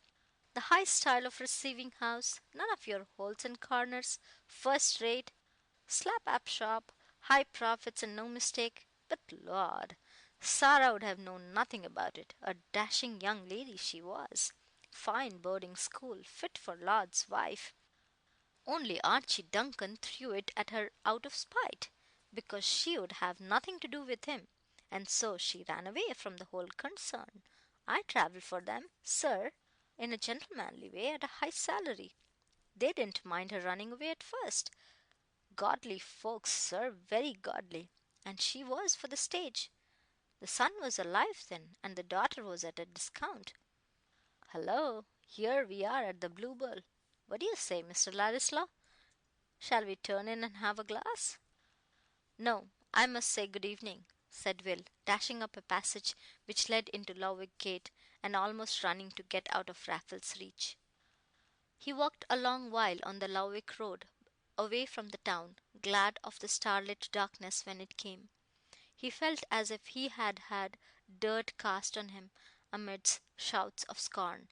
There was this to confirm the fellow's statement that his mother never would tell him the reason why she had run away from her family. Well, what was he, Will Ladislaw, the worse, supposing the truth about that family to be the ugliest? His mother had braved hardships in order to separate herself from it. But if Dorothea's friend had known this story, if the Chathams had known it, they would have had a fine colour to give their suspicions a welcome ground for thinking him unfit to come near her. However, let them suspect what they pleased, they would find themselves in the wrong. They would find out that the blood in his veins was as free from the taint of meanness as theirs. End of chapter 60. Middlemarch by George Eliot. Chapter 61. Inconsistencies, answered Imlac, cannot both be right, but imputed to man they may both be true.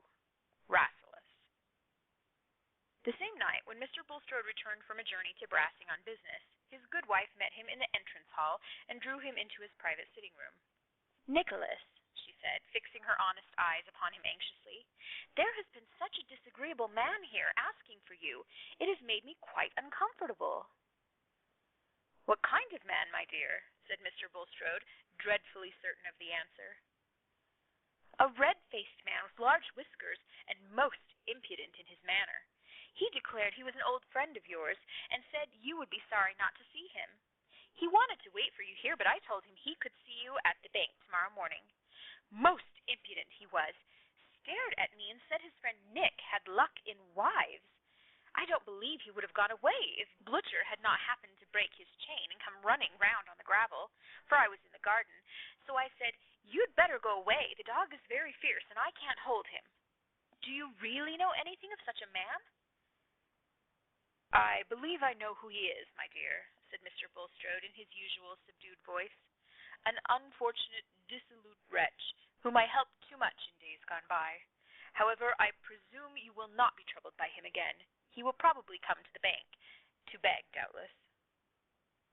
No more was said on the subject until the next day, when Mr. Bulstrode had returned from the town, and was dressing for dinner. His wife, not sure that he was come home, looked into his dressing room and saw him with his coat and cravat off, leaning one arm on a chest of drawers and staring absently at the ground. He started nervously and looked up as she entered. "You look very ill, Nicholas. Is there anything the matter?" "I have a good deal of pain in my head," said Mr. Bulstrode, who was so frequently ailing that his wife was always ready to believe in this cause of depression. "Sit down and let me sponge it with vinegar."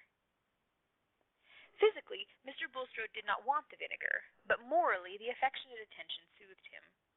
Though always polite, it was his habit to receive such services with marital coolness, as his wife's duty. But today, while she was bending over him, he said, "You are very good, Harriet," in a tone which had something new in it to her ear. She did not know exactly what the novelty was, but her woman's solicitude shaped itself into a darting thought that he might be going to have an illness. "Has anything worried you?" she said. "Did that man come to you at the bank?" "Yes, it was as I had supposed. He is a man who at one time might have done better, but he has sunk into a drunken, debauched creature." "Is he quite gone away?" said Mrs. Bulstrode anxiously, but for certain reasons she refrained from adding, "It was very disagreeable to hear him calling himself a friend of yours." At that moment she would not have liked to say anything which implied her habitual consciousness that her husband's earlier connections were not quite on a level with her own. Not that she knew much about them, that her husband had at first been employed in a bank, that he had afterwards entered into what he called city business, and gained a fortune before he was 33, that he had married a widow who was much older than himself, a dissenter, and in other ways probably of that disadvantageous quality usually perceptible in a first wife, if inquired into with the dispassionate judgment of a second, was almost as much as she had cared to learn beyond the glimpses which Mr. Bulstrode's narrative occasionally gave of his early bent towards religion, his inclination to be a preacher, and his association with missionary and philanthropic efforts. She believed in him as an excellent man, whose piety carried a peculiar eminence in belonging to a layman, whose influence had turned her own mind towards seriousness, and whose share of perishable good had been the means of raising her own position. But she also liked to think that it was well in every sense for Mr. Bulstrode to have won the hand of Harriet Vincey, whose family was undeniable in a Middlemarch light, a better light surely than any thrown in London thoroughfares or dissenting chapel yards. The unreformed provincial mind distrusted London, and while true religion was everywhere saving, honest Mrs. Bulstrode was convinced that to be saved in the church was more respectable. She so much wished to ignore towards others that her husband had ever been a London dissenter, that she liked to keep it out of sight even in talking to him. He was quite aware of this. Indeed, in some respects he was rather afraid of this ingenuous wife, whose imitative piety and native worldliness were equally sincere, who had nothing to be ashamed of, and whom he had married out of a thorough inclination still subsisting. But his fears were such as belong to a man who cares to maintain his recognized supremacy. The loss of high consideration from his wife, as from every one else who did not clearly hate him out of enmity to the truth, would be as the beginning of death to him. When she said, "Is he quite gone away?" "Oh, I trust so," he answered, with an effort to throw as much sober unconcern into his tone as possible. But in truth Mr. Bulstrode was very far from a state of quiet trust. In the interview at the bank, Raffles had made it evident that his eagerness to torment was almost as strong in him as any other greed. He had frankly said that he had turned out of the way to come to Middlemarch just to look about him and see whether the neighborhood would suit him to live in. He had certainly had a few debts to pay, more than he expected, but the £200 were not yet gone. A cool 5.20 would suffice him to go away with for the present. What he had wanted chiefly was to see his friend Nick and family, and know all about the prosperity of a man to whom he was so much attached. By and by he might come back for a longer stay. This time Raffles declined to be seen off the premises, as he expressed it, declined to quit Middlemarch under Bulstrode's eyes. He meant to go by coach the next day, if he chose. Bulstrode felt himself helpless. Neither threats nor coaxing could avail. He could not count on any persistent fear, nor on any promise. On the contrary, he felt a cold certainty at his heart that Raffles, unless Providence sent death to hinder him, would come back to Middlemarch before long, and that certainty was a terror. It was not that he was in danger of legal punishment or of beggary. He was in danger only of seeing disclosed to the judgment of his neighbors and the mournful perception of his wife certain facts of his past life, which would render him an object of scorn and an opprobrium of the religion to which he had diligently associated himself. The terror of being judged sharpens the memory. It sends an inevitable glare over that long unvisited past which has been habitually recalled only in general phrases. Even without memory, the life is bonded into one by a zone of dependence in growth and decay. But intense memory forces a man to own his blameworthy past. With memory set smarting like a reopened wound, a man's past is not simply a dead history, an outworn preparation of the present. It is not a repented error shaken loose from the life. It is a still quivering part of himself, bringing shudders and bitter flavors and the tinglings of a merited shame. Into this second life Bulstrode's past had now risen, only the pleasures of it seeming to have lost their quality. Night and day, without interruption save of brief sleep, which only wove retrospect and fear into a fantastic present, he felt the scenes of his earlier life coming between him and everything else, as obstinately as when we look through the window from a lighted room, the objects we turn our backs on are still before us, instead of the grass and the trees. The successive events inward and outward were there in one view. Though each might be dwelt on in turn, the rest still kept their hold in the consciousness. Once more he saw himself the young banker's clerk, with an agreeable person, as clever in figures as he was fluent in speech, and fond of theological definition, an eminent though young member of a Calvinistic dissenting church at Highbury, having had striking experience in conviction of sin and sense of pardon. Again he heard himself called for as Brother Bulstrode in prayer meetings, speaking on religious platforms, preaching in private houses. Again he felt himself thinking of the ministry as possibly his vocation, and inclined towards missionary labor. That was the happiest time of his life. That was the spot he would have chosen now to awaken and find the rest a dream. The people among whom Brother Bulstrode was distinguished were very few, but they were very near to him, and stirred his satisfaction the more. His power stretched through a narrow space, but he felt its effect the more intensely. He believed without effort in the peculiar work of grace within him, and in the signs that God intended him for special instrumentality. Then came the moment of transition. It was with the sense of promotion he had when he, an orphan educated at a commercial charity school, was invited to a fine villa belonging to Mr. Dunkirk, the richest man in the congregation. Soon he became an intimate there, honored for his piety by the wife, marked out for his ability by the husband, whose wealth was due to a flourishing city and West End trade. That was the setting in of a new current for his ambition, directing his prospects of instrumentality towards the uniting of distinguished religious gifts with successful business. By and by came a decided external leading. A confidential subordinate partner died, and nobody seemed to the principal so well fitted to fill the severely felt vacancy as his young friend Bulstrode, if he would become confidential accountant. The offer was accepted. The business was a pawnbroker's of the most magnificent sort, both in extent and profits, and on a short acquaintance with it Bulstrode became aware that one source of magnificent profit was the easy reception of any goods offered, without strict inquiry as to where they came from.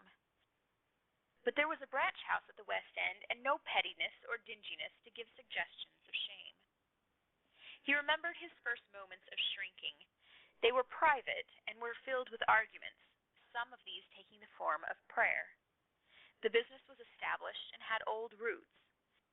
Is it not one thing to set up a new gin palace, and another to accept an investment in an old one? The profits made out of lost souls, where can the line be drawn at which they begin in human transactions? Was it not even God's way of saving his chosen? Thou knowest, the young Bulstrode had said then, as the older Bulstrode was saying now, thou knowest how loose my soul sits from these things, how I view them all as implements for tilling, thy garden rescued here and there from the wilderness. Metaphors and precedences were not wanting. Peculiar spiritual experiences were not wanting, which at last made the retention of his position seem a service demanded of him. The vista of a fortune had already opened itself, and Bulstrode's shrinking remained private. Mr. Dunkirk had never expected that there would be any shrinking at all. He had never conceived that trade had anything to do with the scheme of salvation. And it was true that Bulstrode found himself carrying on two distinct lives. His religious activity could not be incompatible with his business as soon as he had argued himself into not feeling it incompatible. Mentally surrounded with that past again, Bulstrode had the same pleas. Indeed, the years had been perpetually spinning them into intricate thickness, like masses of spider web, padding the moral sensibility. Nay, as age made egoism more eager, but less enjoying, his soul had become more saturated with the belief that he did everything for God's sake, being indifferent to it for his own. And yet, if he could be back in that far-off spot with his youthful poverty, why then he would choose to be a missionary. But the train of causes in which he had locked himself went on. There was trouble in the fine villa at Highbury. Years before, the only daughter had run away, defied her parents, and gone on the stage. And now the only boy died, and after a short time Mr. Dunkirk died also. The wife, a simple, pious woman, left with all the wealth in and out of the magnificent trade, of which she never knew the precise nature, had come to believe in Bulstrode and innocently adore him, as women often adore their priest or man-made minister. It was natural that after a time marriage should have been thought of between them. But Mrs. Dunkirk had qualms and yearnings about her daughter, who had long been regarded as lost, both to God and her parents. It was known that the daughter had married, but she was utterly gone out of sight. The mother, having lost her boy, imagined a grandson, and wished in a double sense to reclaim her daughter. If she were found, there could be a channel for property, perhaps a wide one, in the provision for several grandchildren. Efforts to find her must be made before Mrs. Dunkirk would marry again. Bulstrode concurred, but after advertisement as well as other modes of inquiry had been tried, the mother believed that her daughter was not to be found, and consented to marry without reservation of property. The daughter had been found, but only one man besides Bulstrode knew it, and he was paid for keeping silence and carrying himself away. That was the bare fact which Bulstrode was now forced to see in the rigid outline with which acts present themselves onlookers. But for himself at that distant time, and even now in burning memory, the fact was broken into little sequences, each justified as it came by reasonings which seemed to prove it righteous. Bulstrode's course up to that time had, he thought, been sanctioned by remarkable providences, appearing to point the way for him to be the agent in making the best use of a large property, and withdrawing it from perversion. Death and other striking dispositions, such as feminine trustfulness, had come, and Bulstrode would have adopted Cromwell's words, "Do you call these bare events? The Lord pity you." The events were comparatively small, but the essential condition was there, namely, that they were in favor of his own ends.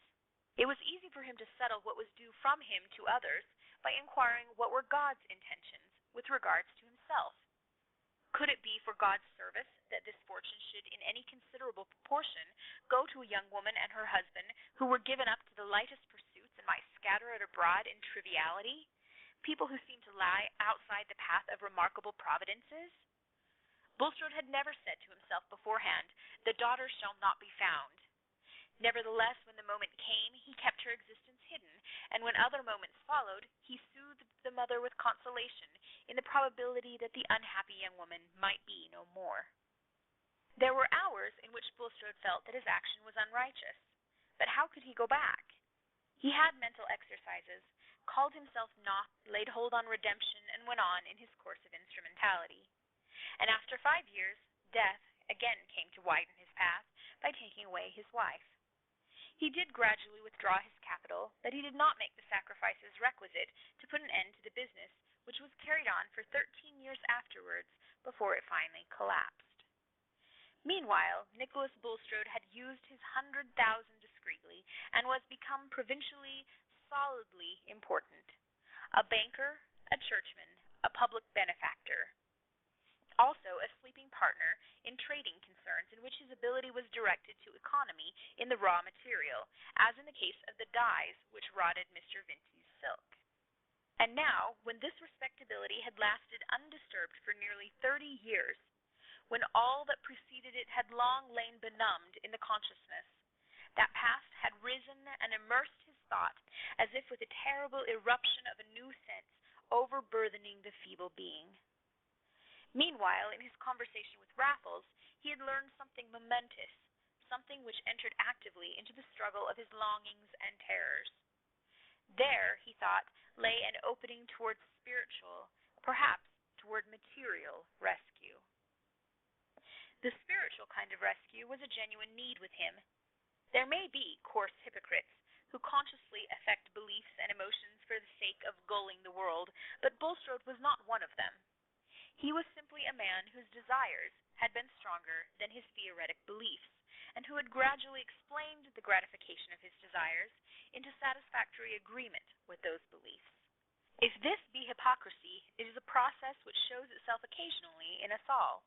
To whatever confession we belong, and whether we believe in the future perfection of our race, or in the nearest date fixed for the end of the world, whether we regard the earth as a putrefying nidus for a saved remnant, including ourselves, or have a passionate belief in the solidarity of mankind. The service he could do to the cause of religion had been through life the ground he alleged to himself for his choice of action. It had been the motive which he had poured out in his prayers. Who would use money and position better than he meant to use them? Who could surpass him in self-abhorrence and exaltation of God's cause? And to Mr. Bulstrode, God's cause was something distinct, from his own rectitude of conduct. It enforced a discrimination of God's enemies, who were to be used merely as instruments, and whom it would be as well, if possible, to keep out of money and consequent influence. Also, profitable investments in trades, where the power of the prince of this world showed its most active devices, became sanctified by a right application of the profits in the hands of God's servant. This implicit reasoning is essentially no more peculiar to evangelical belief than the use of wide phrases for narrow motives is peculiar to Englishmen. There is no general doctrine which is not capable of eating out our morality if unchecked by the deep-seated habit of direct fellow-feeling with individual fellow-men. But a man who believes in something else than his own greed has necessarily a conscience or standard to which he more or less adapts himself. Bulstrode's standard had been his serviceableness to God's cause.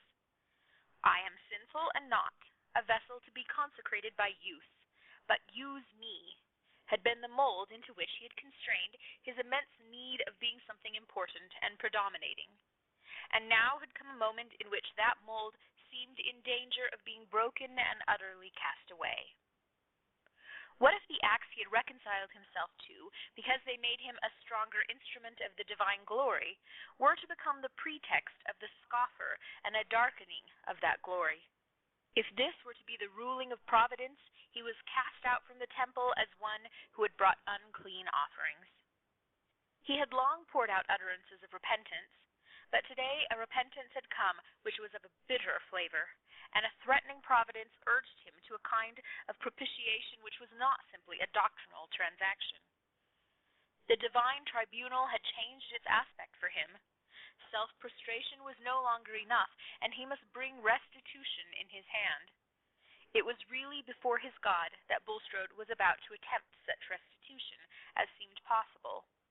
A great dread had seized his susceptible frame, and the scorching approach of shame wrought in him a new spiritual need. Night and day, while the resurgent threatening past was making a conscience within him, he was thinking by what means he could recover peace and trust, by what sacrifice he could stay the rod. His belief in these moments of dread was that if he spontaneously did something right, God would save him from the consequences of wrongdoing. For religion can only change when the emotions which fill it are changed, and the religion of personal fear remains nearly at the level of the savage. He had seen Raffles actually going away on the Brassing coach, and this was a temporary relief. It removed the pressure of an immediate dread, but did not put an end to the spiritual conflict and the need to win protection. At last he came to a difficult resolve, and wrote a letter to Will Ladislaw, begging him to be at the Shrubs that evening for a private interview at 9 o'clock.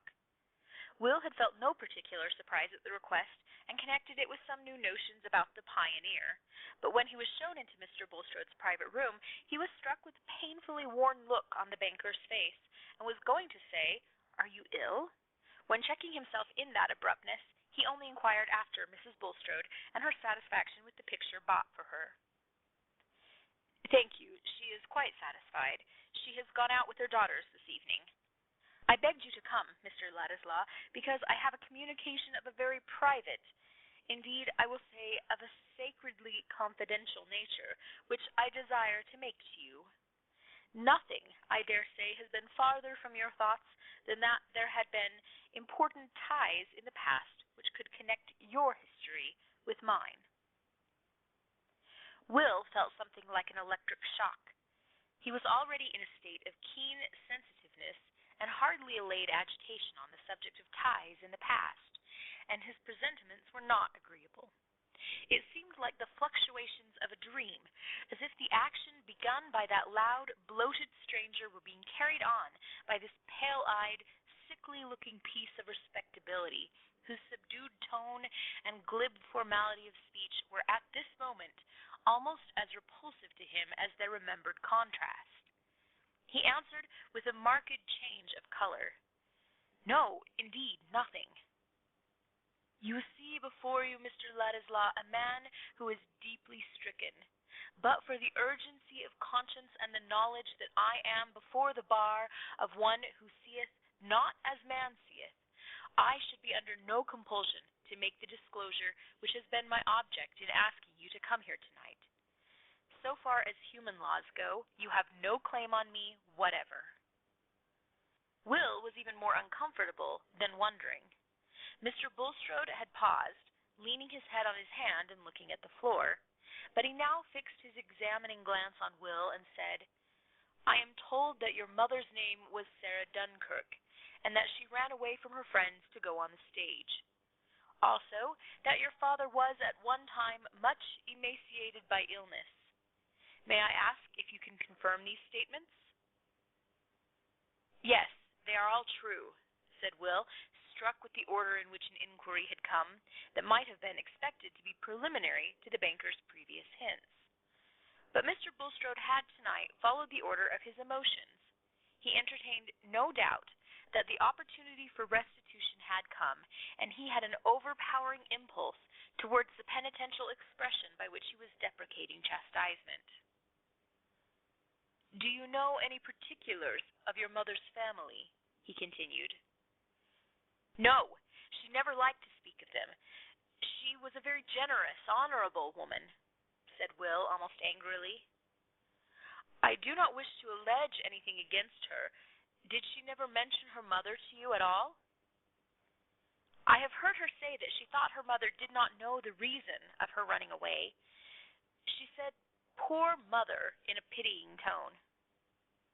"That mother became my wife," said Bulstrode, and then paused a moment before he added, "You have a claim on me, Mr. Ladislaw. As I said before, not a legal claim, but one which my conscience recognizes. I was enriched by that marriage, a result which would probably not have taken place, certainly not to the same extent, if your grandmother could have discovered her daughter. That daughter, I gather, is no longer living." "No," said Will, feeling suspicion and repugnance rising so strongly within him that without quite knowing what he did, he took his hat from the floor and stood up. The impulse within him was to reject the disclosed connection. "Pray be seated, Mr. Ladislaw," said Bulstrode anxiously.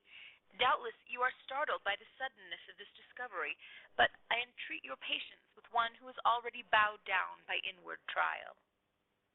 Will reseated himself, feeling some pity which was half contempt for this voluntary self-abasement of an elderly man. "It is my wish, Mr. Ladislaw, to make amends for the deprivation which befell your mother. I know that you are without fortune, and I wish to supply you adequately from a store which would have probably already been yours had your grandmother been certain of your mother's existence and been able to find her." Mr. Bulstrode paused. He felt that he was performing a striking piece of scrupulosity in the judgment of his auditor, and a penitential act in the eyes of God. He had no clue to the state of Will Ladislaw's mind, smarting as it was from the clear hints of Raffles, and with its natural quickness in construction stimulated by the expectation of discoveries which he would have been glad to conjure back into darkness. Will made no answer for several moments, till Mr. Bulstrode, who at the end of his speech had cast his eyes on the floor, now raised them with an examining glance, which Will met fully, saying, "I suppose you did know of my mother's existence, and knew where she might have been found." Bulstrode shrank. There was a visible quivering in his face and hands. He was totally unprepared to have his advances met in this way, or to find himself urged into more revelation than he had beforehand set down as needful. But at that moment he dared not tell a lie, and he felt suddenly uncertain of his ground, which he had trodden with some confidence before. "I will not deny that you conjecture rightly," he answered with a faltering in his tone, "and I wish to make atonement to you as the one still remaining who has suffered a loss through me. You enter, I trust, into my purpose, Mr. Ladislaw, which has a reference to higher than merely human claims, and, as I have already said, is entirely independent of any legal compulsion. I am ready to narrow my own resources and the prospects of my family by binding myself to allow you £500 yearly during my life, and to leave you a proportional capital at my death, nay, to do still more, if more should be definitely necessary to any laudable project on your part." Mr. Bulstrode had gone on to particulars in the expectation that these would work strongly on Ladislaw and merge other feelings in grateful acceptance. But Will was looking as stubborn as possible, with his lips pouting and his fingers in his side pockets. He was not in the least touched, and said firmly, "Before I make you any reply to your proposition, Mr. Bulstrode, I must beg you to answer a question or two. Were you connected with the business by which that fortune you speak of was originally made?" Mr. Bulstrode's thought was, "Raffles has told him." How could he refuse to answer when he had volunteered what drew forth the question? He answered, "Yes." "And was that business, or was it not, a thoroughly dishonorable one? Nay, one that, if its nature had been made public, might have ranked those concerned in it with thieves and convicts?" Will's tone had a cutting bitterness. He was moved to put his question as nakedly as he could. Bulstrode reddened with irrepressible anger. He had been prepared for a scene of self-abasement, but his intense pride and his habit of supremacy overpowered penitence, and even dread, when this young man, whom he had meant to benefit, turned on him with the air of a judge. "The business was established before I became connected with it, sir, nor is it for you to institute an inquiry of that kind," he answered, not raising his voice, but speaking with quick defiantness. "Yes, it is," said Will, starting up again with his hat in his hand. "It is eminently mine to ask such questions when I have to decide whether I will have transactions with you and accept your money. My unblemished honor is important to me. It is important to me to have no stain on my birth and connections, and now I find there is a stain which I can't help. My mother felt it, and tried to keep as clear of it as she could, and so will I. You shall keep your ill-gotten money. If I had any fortune of my own, I would willingly pay it to any one who could disprove what you have told me.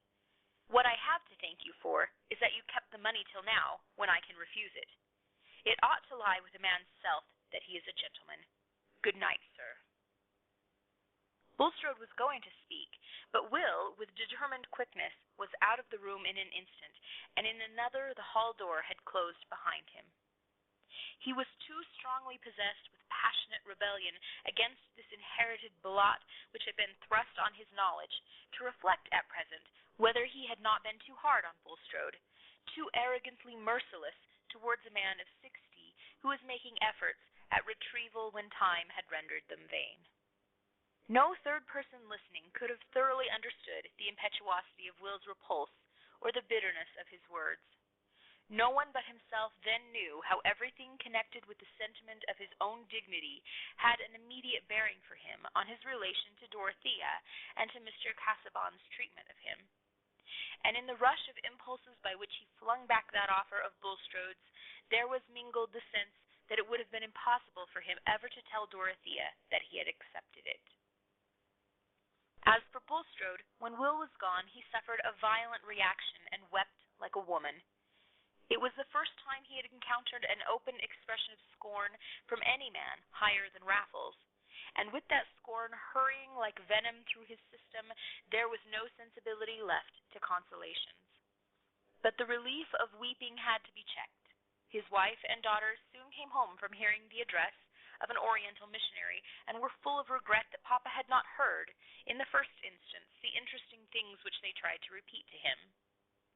Perhaps, through all other hidden thoughts, the one that breathed most comfort was that Will Ladislaw at least was not likely to publish what had taken place that evening. End of chapter 61. Middlemarch by George Eliot.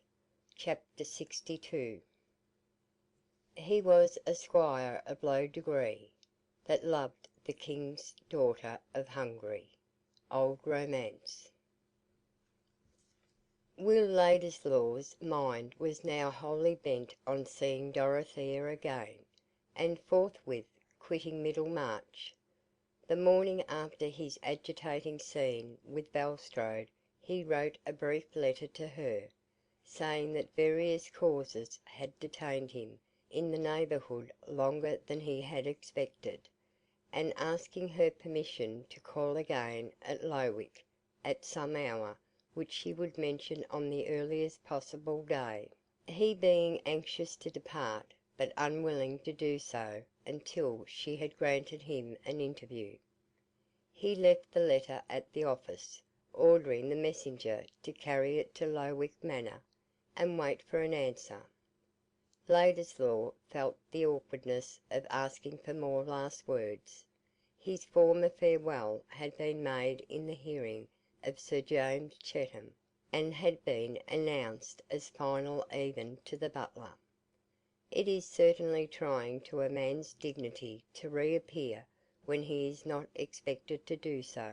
A first farewell has pathos in it, but to come back for a second lends an opening to comedy, and it was possible even that there might be bitter sneers afloat about Will's motives for lingering.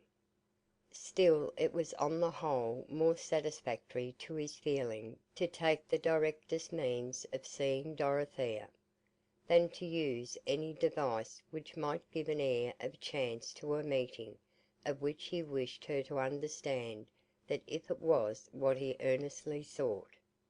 When he had parted from her before, he had been in ignorance of facts which gave a new aspect to the relation between them, and made a more absolute severance than he had then believed in. He knew nothing of Dorothea's private fortune, and being little used to reflect on such matters, took it for granted that according to Mr. Casaubon's arrangement marriage to him, Will Ladislaw would mean that she consented to be penniless. That was not what he could wish for even in his secret heart, or even if she had been ready to meet such hard contrasts for his sake. And then, too, there was the fresh smart of that disclosure about his mother's family, which if known would be an added reason why Dorothea's friends should look down upon him as utterly below her. The secret hope that after some years he might come back with the sense that he had at least a personal value equal to her wealth, seemed now the dreamy continuation of a dream. This change would surely justify him in asking Dorothea to receive him once more. But Dorothea on that morning was not at home to receive Will's note. In consequence of a letter from her uncle, announcing his intention to be at home in a week, she had driven first to Freshitt to carry the news, meaning to go on to the Grange to deliver some orders with which her uncle had entrusted her, thinking, as he said, a little mental occupation for this sort good for a widow. If Will Ladislaw could have overheard some of the talk at Freshitt that morning, he would have felt all his suppositions confirmed as to the readiness of certain people to sneer at his lingering in the neighbourhood. Sir James, indeed, though much relieved concerning Dorothea, had been on the watch to learn Ladislaw's movements, and had an instructed informant in Mr. Standish, who was necessarily in his confidence on this matter.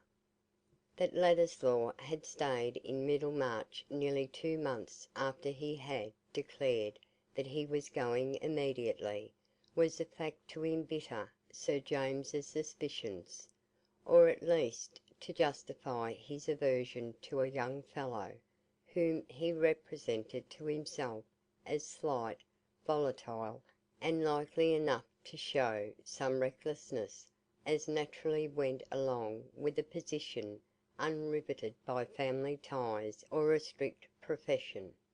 But he had just heard something from Standish which, while it justified these surmises about Will, offered a means of nullifying all danger with regard to Dorothea. Unwonted circumstances may make us all rather unlike ourselves.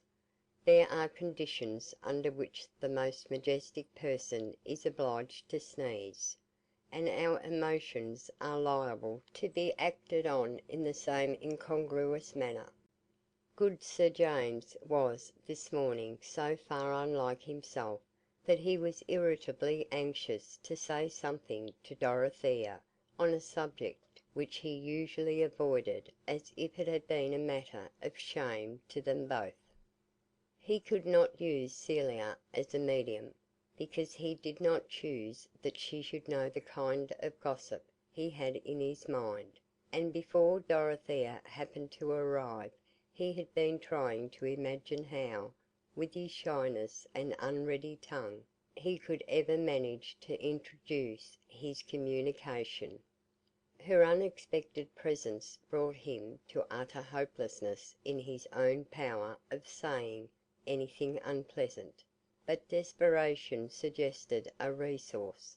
He sent the groom on an unsaddled horse across the park with a pencilled note to Mrs. Cadwallader, who already knew the gossip, and would think it no compromise of herself to repeat it as often as required. Dorothea was detained on the good pretext that Mr. Garth, whom she wanted to see, was expected at the Hall within the hour, and she was still talking to Caleb on the gravel when Sir James, on the watch for the rector's wife, saw her coming and met her with the needful hints. "Enough, I understand," said Mrs. Cadwallader. "You shall be innocent. I am such a blackamoor that I cannot smirch myself." "I don't mean that it's of any consequence," said Sir James, disliking that Mrs. Cadwallader should understand too much.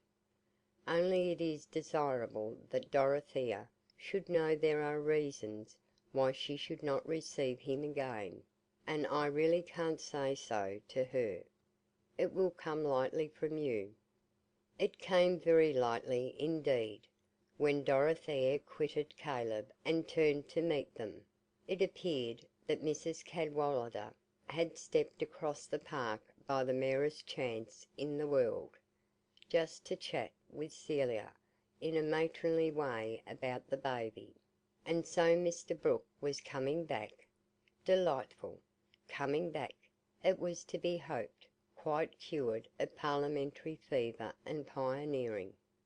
Apropos of the pioneer, somebody had prophesied that it would soon be like a dying dolphin, and turn all colours for want of knowing how to help itself, because Mr. Brooke's protege, the brilliant young Ladislaw, was gone or going.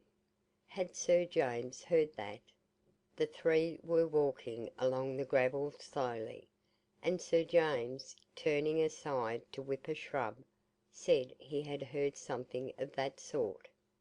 "All false," said Mrs. Cadwallader. "He is not gone, or going, apparently. The Pioneer keeps its colour, and Mr. Orlando Ladislaw is making a sad dark blue scandal by warbling continually with your Mr. Lydgate's wife, who they tell me is as pretty can be.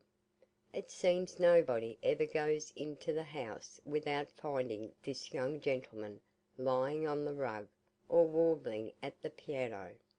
But the people in manufacturing towns are always disreputable." "You began by saying that one report was false, Mrs. Cadwallader, and I believe this is false too," said Dorothea, with indignant energy. "At least, I feel sure it is a misrepresentation. I will not hear any evil spoken of Mr. Ladislaw. He has already suffered too much injustice." Dorothea, when thoroughly moved, cared little what any one thought of her feelings, and even if she had been able to reflect, she would have held it petty to keep silence at injurious words about Will from fear of being herself misunderstood. Her face was flushed and her lip trembled. Sir James, glancing at her, repented of his stratagem, but Mrs. Cadwallader, equal to all occasions, spread the palms of her hands outward and said, "Heaven grant it, my dear. I mean that all bad tales about anybody may be false." But it is a pity that young Lydgate should have married one of these Middlemarch girls. Considering he's a son of somebody, he might have got a woman with good blood in her veins, and not too young, who would have put up with his profession. There's Clara Halfadger, for instance, whose friends don't know what to do with her, and she has a portion. Then we might have had her among us, however. It's no use being wise for other people. Where is Celia? Pray let us go in." "I am going on immediately to Tipton," said Dorothea, rather haughtily. "Good bye." Sir James could say nothing as he accompanied her to the carriage. He was altogether discontented with the result of a contrivance which had cost him some secret humiliation beforehand. Dorothea drove along between the berried hedgerows and the shorn cornfields, not seeing or hearing anything around. The tears came and rolled down her cheeks, but she did not know it. The world, it seemed, was turning ugly and hateful, and there was no place for her trustfulness. "It is not true, it is not true," was the voice within her that she listened to. But all the while a remembrance to which there had always clung a vague uneasiness would thrust itself on her attention, the remembrance of that day when she had found Will Ladislaw with Mrs. Lydgate, and had heard his voice accompanied by the piano. "He said he would never do anything that I disapproved. I wish I could have told him that I disapproved of that," said poor Dorothea inwardly, feeling a strange alternation between anger with Will and the passionate defence of him. "They all try to blacken him before me, but I will care for no pain, if he is not to blame. I have always believed he was good." These were her last thoughts before she felt that the carriage was passing under the archway of the lodge gate at the Grange, when she hurriedly pressed her handkerchief to her face and began to think of her errands. The coachman begged leave to take out the horses for half an hour, as there was something wrong with a shoe, and Dorothea, having the sense that she was going to rest, took off her gloves and bonnet, while she was leaning against a statue in the entrance hall, and talking to the housekeeper. At last she said: "I must stay here a little, Mrs. Kell. I will go into the library and write you some memoranda from my uncle's letter, if you will open the shutters for me." "The shutters are open, madam," said Mrs. Kell, following Dorothea, who had walked along as she spoke. "Mr. Ladislaw is there, looking for something." Will had come to fetch a portfolio of his own sketches, which he had missed in the act of packing his movables, and did not choose to leave behind. Dorothea's heart seemed to turn over as if it had had a blow, but she was not perceptibly checked. In truth, the sense that Will was there was for the moment all satisfying to her, like the sight of something precious that one has lost. When she reached the door, she said to Mrs. Kell: "Go in first, and tell him that I am here." Will had found his portfolio, and had laid it on the table at the far end of the room, to turn over the sketches and please himself by looking at the memorable piece of art which had a relation to nature too mysterious for Dorothea. He was smiling at it still, and shaking the sketches into order, with the thought that he might find a letter from her awaiting him at Middlemarch, when Mrs. Kell, close to his elbow, said: "Mrs. Casaubon is coming in, sir." Will turned round quickly, and the next moment Dorothea was entering. As Mrs. Kell closed the door behind her, they met. Each was looking at the other, and consciousness was overflowed by something that suppressed utterance. It was no confusion that kept them silent, for they both felt the parting was near, and there is no shamefacedness in a sad parting. She moved automatically towards her uncle's chair against the writing table, and Will, after drawing it out a little for her, went a few paces off and stood opposite to her. "Pray sit down," said Dorothea, crossing her hands on her lap. "I am very glad you are here." Will thought that her face looked just as it did when she first shook hands with him in Rome, for her widow's cap, fixed in her bonnet, had gone off with it, and he could see that she had lately been shedding tears. But the mixture of anger in her agitation had vanished at the sight of him. She had been used, when they were face to face, always to feel confidence and the happy freedom which comes with mutual understanding, and how could other people's words hinder that effect on a sudden? Let the music which can take possession of our frame and fill the air with joy for us, sound once more. What does it signify that we heard it found fault within its absence? "I have sent a letter to Lowick Manor to-day, asking leave to see you," said Will, seating himself opposite to her. "I am going away immediately, and I could not go without speaking to you again." "I thought we had parted when you came to Lowick many weeks ago. You thought you were going then," said Dorothea, her voice trembling a little. "Yes, but I was ignorant then of things which I know now, things which have altered my feelings about the future. When I saw you before, I was dreaming that I might come back some day. I don't think I ever shall now." Will paused here. "You wish me to know the reasons?" said Dorothea timidly. "Yes," said Will impetuously, shaking his head backward, and looking away from her with irritation in his face. "Of course I must wish it. I have been grossly insulted in your eyes and in the eyes of others. There has been a mean implication against my character. I wish you to know that under no circumstances would I have given men the chance of saying that I sought money under the pretext of seeking something else. There was no need of other safeguard against me.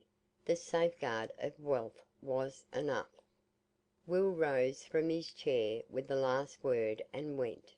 He hardly knew where, but it was to the projecting window nearest him, which had been open as now about the same season a year ago, when he and Dorothea had stood within it and talked together. Her whole heart was going out at this moment in sympathy with Will's indignation. She only wanted to convince him that she had never done him injustice, and he seemed to have turned away from her as if she too had been part of the unfriendly world. "It would be very unkind of you to suppose that I ever attributed any meanness to you," she began. Then in her ardent way, wanting to plead with him, she moved from her chair and went in front of him to her old place in the window, saying, "Do you suppose that I ever disbelieved in you?" When Will saw her there, he gave a start and moved backward out of the window, without meeting her glance. Dorothea was hurt by this movement, following up the previous anger of his tone. She was ready to say that it was as hard on her as on him, and that she was helpless, but those strange particulars of their relation which neither of them could explicitly mention kept her always in dread of saying too much. At this moment she had no belief that Will would in any case have wanted to marry her, and she feared using words which might imply such a belief. She only said earnestly, recurring to his last word, "I am sure no safeguard was ever needed against you." Will did not answer. In the stormy fluctuation of his feelings, these words of hers seemed to him cruelly neutral, and he looked pale and miserable after his angry outburst. He went to the table and fastened up his portfolio, while Dorothea looked at him from the distance. They were wasting these last moments together in wretched silence. What could he say, since what had he got obstinately uppermost in his mind was the passionate love for her which he forbade himself to utter? What could she say, since she might offer him no help? Since she was forced to keep the money that ought to have been his? Since today he seemed not to respond as he used to do to her thorough trust and liking? But Will at last turned away from his portfolio and approached the window again. "I must go," he said, with that peculiar look of the eyes which sometimes accompanies bitter feeling, as if they had been tired and burned and gazing too close at a light. "What shall you do in life?" said Dorothea timidly. "Have your intentions remained just the same as when we said good bye before?" "Yes," said Will, in a tone that seemed to waive the subject as uninteresting. "I shall work away at the first thing that offers. I suppose one gets a habit of doing without happiness or hope." "Oh, what sad words!" said Dorothea, with a dangerous tendency to sob. Then trying to smile, she added, "We used to agree that we were alike in speaking too strongly." "I have not spoken too strongly now," said Will, leaning back against the angle of the wall. "There are certain things which a man can only go through once in his life, and he must know some time or other that the best is over with him. This experience has happened to me while I am very young, that is all. What I care more for than I can ever care for anything else is absolutely forbidden to me. I don't mean merely by being out of my reach, but forbidden me, even if it were within my reach, by my own pride and honour, by everything I respect myself for. Of course I shall go on living as a man might do who had seen heaven in a trance." Will paused, imagining that it would be impossible for Dorothea to misunderstand this. Indeed, he felt that it was contradicting himself and offending against his self-approval in speaking to her so plainly. But still, it could not be fairly called wooing a woman to tell her that he would never woo her. It must be admitted to be a ghostly kind of wooing.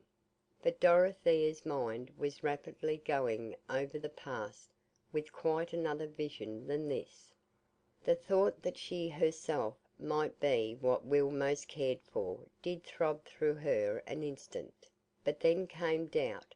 The memory of the little they had lived through together turned pale and shrank before the memory which suggested how much fuller might have been the intercourse between Will and someone else with whom he had constant companionship. Everything he had said might refer to that other relation, and whatever had passed between him and herself was thoroughly explained by what she had always regarded as their simple friendship and the cruel obstruction thrust upon it by her husband's injurious act. Dorothea stood silent, with her eyes cast down dreamily, while images crowded upon her which left the sickening certainty that Will was referring to Mrs. Lydgate. But why sickening? He wanted her to know that here, too, his conduct should be above suspicion. Will was not surprised at her silence. His mind also was tumultuously busy while he watched her, and he was feeling rather wildly that something must happen to hinder their parting, some miracle, clearly nothing of their own deliberate speech. Yet, after all, had she any love for him? He could not pretend to himself that he would rather believe her to be without that pain. He could not deny that a secret longing for the assurance that she loved him was at the root of all his words. Neither of them knew how long they stood in that way. Dorothea was raising her eyes, and was about to speak, when the door opened and her footman came to say: "The horses are ready, madam, whenever you like to start." "Presently," said Dorothea. Then turning to Will, she said, "I have some memoranda to write for the housekeeper." "I must go," said Will, when the door had closed again, advancing towards her. "The day after tomorrow I shall leave Middlemarch." "You have acted in every way rightly," said Dorothea, in a low tone, feeling a pressure at her heart which made it difficult to speak. She put out her hand, and Will took it for an instant without speaking, for her words had seemed to him cruelly cold and unlike herself. Their eyes met, but there was discontent in his, and in hers there was only sadness. He turned away and took the portfolio under his arm. "I have never done you injustice. Please remember me," said Dorothea, repressing a rising sob. "Why should you say that?" said Will with irritation, "as if I were not in danger of forgetting everything else." He had really a movement of anger against her at that moment, and it impelled him to go away without pause. It was all one flash to Dorothea, his last words, his distant bow to her as he reached the door, the sense that he was no longer there. She sank into the chair, and for a few moments sat like a statue, while images and emotions were hurrying upon her. Joy came first, in spite of the threatening train behind it, joy in the impression that it was really herself whom Will loved and was renouncing, that there was really no other love less permissible, more blameworthy, which honour was hurrying him away from. They were parted all the same, but Dorothea drew a deep breath and felt her strength return. She could think of him unrestrainedly. At that moment the parting was easy to bear. The first sense of loving and being loved excluded sorrow. It was as if some hard icy pressure had melted, and her consciousness had room to expand. Her past was come back to her with larger interpretation. The joy was not the less, perhaps it was the more complete just then, because of the irrevocable parting. For there was no reproach, no contemptuous wonder to imagine in any eye or from any lips. He had acted so as to defy reproach, and make wonder respectful. Any one watching her might have seen that there was a fortifying thought within her. Just as when inventive power is working with glad ease some small claim on the attention is fully met, as if it were only a cranny opened to the sunlight. It was easy now for Dorothea to write her memoranda. She spoke her last words to the housekeeper in cheerful tones, and when she seated herself in the carriage her eyes were bright and her cheeks blooming under the dismal bonnet. She threw back the heavy weepers, and looked before her, wondering which road Will had taken. It was in her nature to be proud that he was blameless, and through all her feelings there ran this vein: I was right to defend him. The coachman was used to drive his greys at a good pace. Mr. Casaubon, being unenjoying and impatient, in every way from his desk, and wanting to get to the end of all journeys, and Dorothea was now bowled along quickly. Driving was pleasant, for rain in the night had laid the dust, and the blue sky looked far off, away from the region of the great clouds that sailed in masses. The earth looked like a happy place under the vast heavens, and Dorothea was wishing that she might overtake Will and see him once more. After a turn of the road, there he was with the portfolio under his arm, but the next moment she was passing him while he raised his hat, and she felt a pang at being seated there in a sort of exultation, leaving him behind. She could not look back at him. It was as if a crowd of indifferent objects had thrust them asunder, and forced them along different paths, taking them farther and farther away from each other, and making it useless to look back. She could no more make any sign that would seem to say, "Need we part?" than she could stop the carriage to wait for him. Nay, what a word of reasons crowded upon her against any movement of her thought towards a future that might reverse the decision of this day. "I only wish I had known before. I wish he knew. Then we could be quite happy in thinking of each other, though we are for ever parted. And if I could but have given him the money, and made things easier for him," were the longings that came back the most persistently. And yet so heavily did the world weigh on her in spite of her independent energy, that with this idea of Will as in need of such help, and at a disadvantage with the world, there came always the vision of that unfittingness of any closer relation between them, which lay in the opinion of every one connected with her. She felt to the full all the imperativeness of the motives which urged Will's conduct. How could he dream of her defying the barrier that her husband had placed between them? How could she ever say to herself that she would defy it? Will's certainty, as the carriage grew smaller in the distance, had much more bitterness in it. Very slight matters were enough to gall him in his sensitive mood, and the sight of Dorothea driving past him, while he felt himself plodding along as a poor devil seeking a position in a world which in his present temper offered him little that he coveted, made his conduct seem a mere matter of necessity, and took away the sustainment of resolve. After all, he had no assurance that she loved him. Could any man pretend that he was simply glad in such a case to have the suffering all on his own side? That evening Will spent with the Lydgates. The next evening he was gone. End of Chapter 62. Middlemarch by George Eliot. Chapter 63. These little things are great to little man. Goldsmith.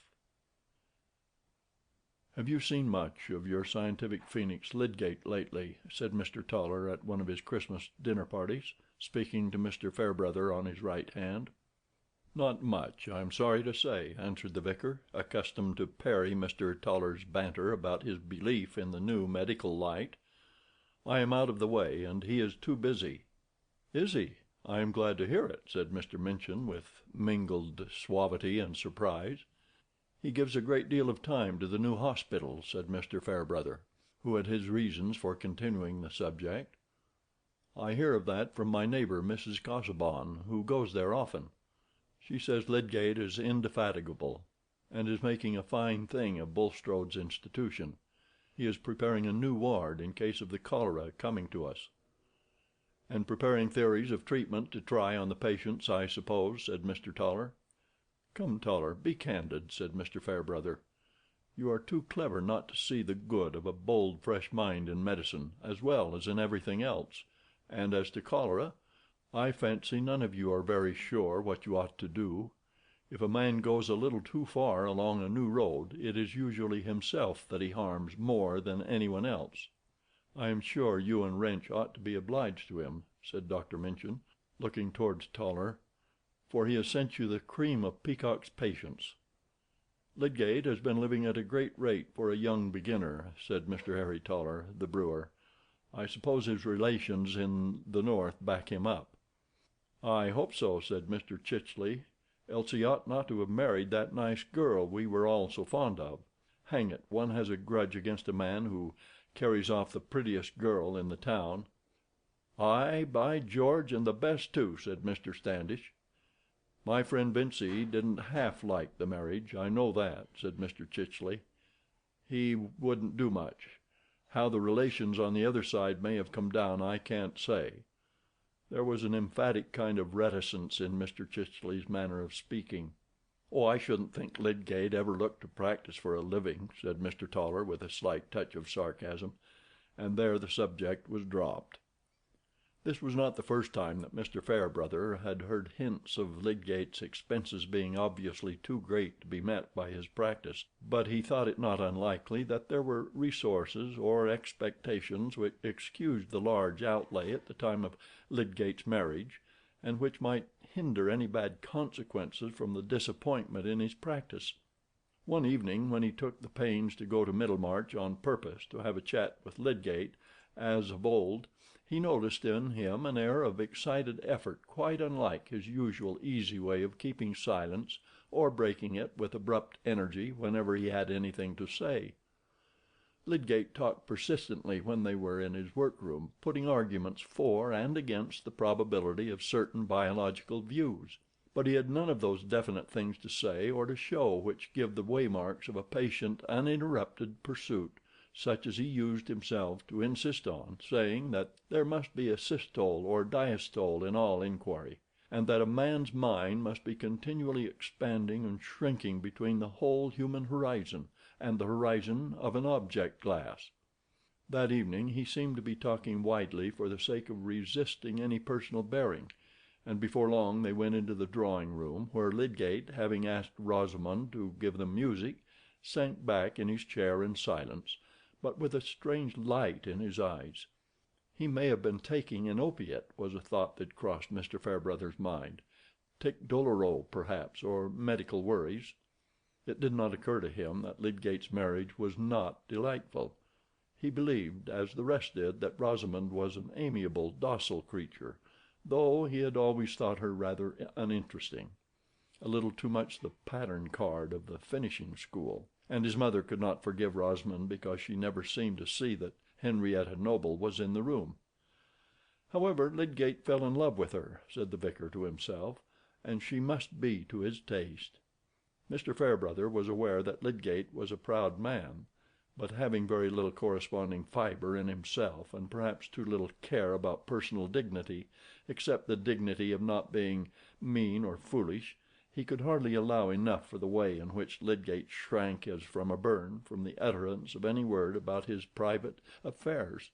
And soon after that conversation at Mr. Toller's, the vicar learned something which made him watch the more eagerly for an opportunity of indirectly letting Lydgate know that if he wanted to open himself about any difficulty, there was a friendly ear ready. The opportunity came at Mr. Vincey's, where, on New Year's Day, there was a party to which Mr. Fairbrother was irresistibly invited, on the plea that he must not forsake his old friends on the first New Year of his being a greater man and rector as well as vicar. And this party was thoroughly friendly. All the ladies of the Fairbrother family were present.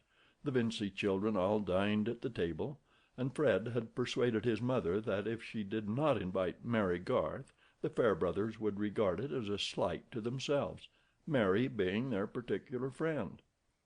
Mary came, and Fred was in high spirits, though his enjoyment was of a checkered kind.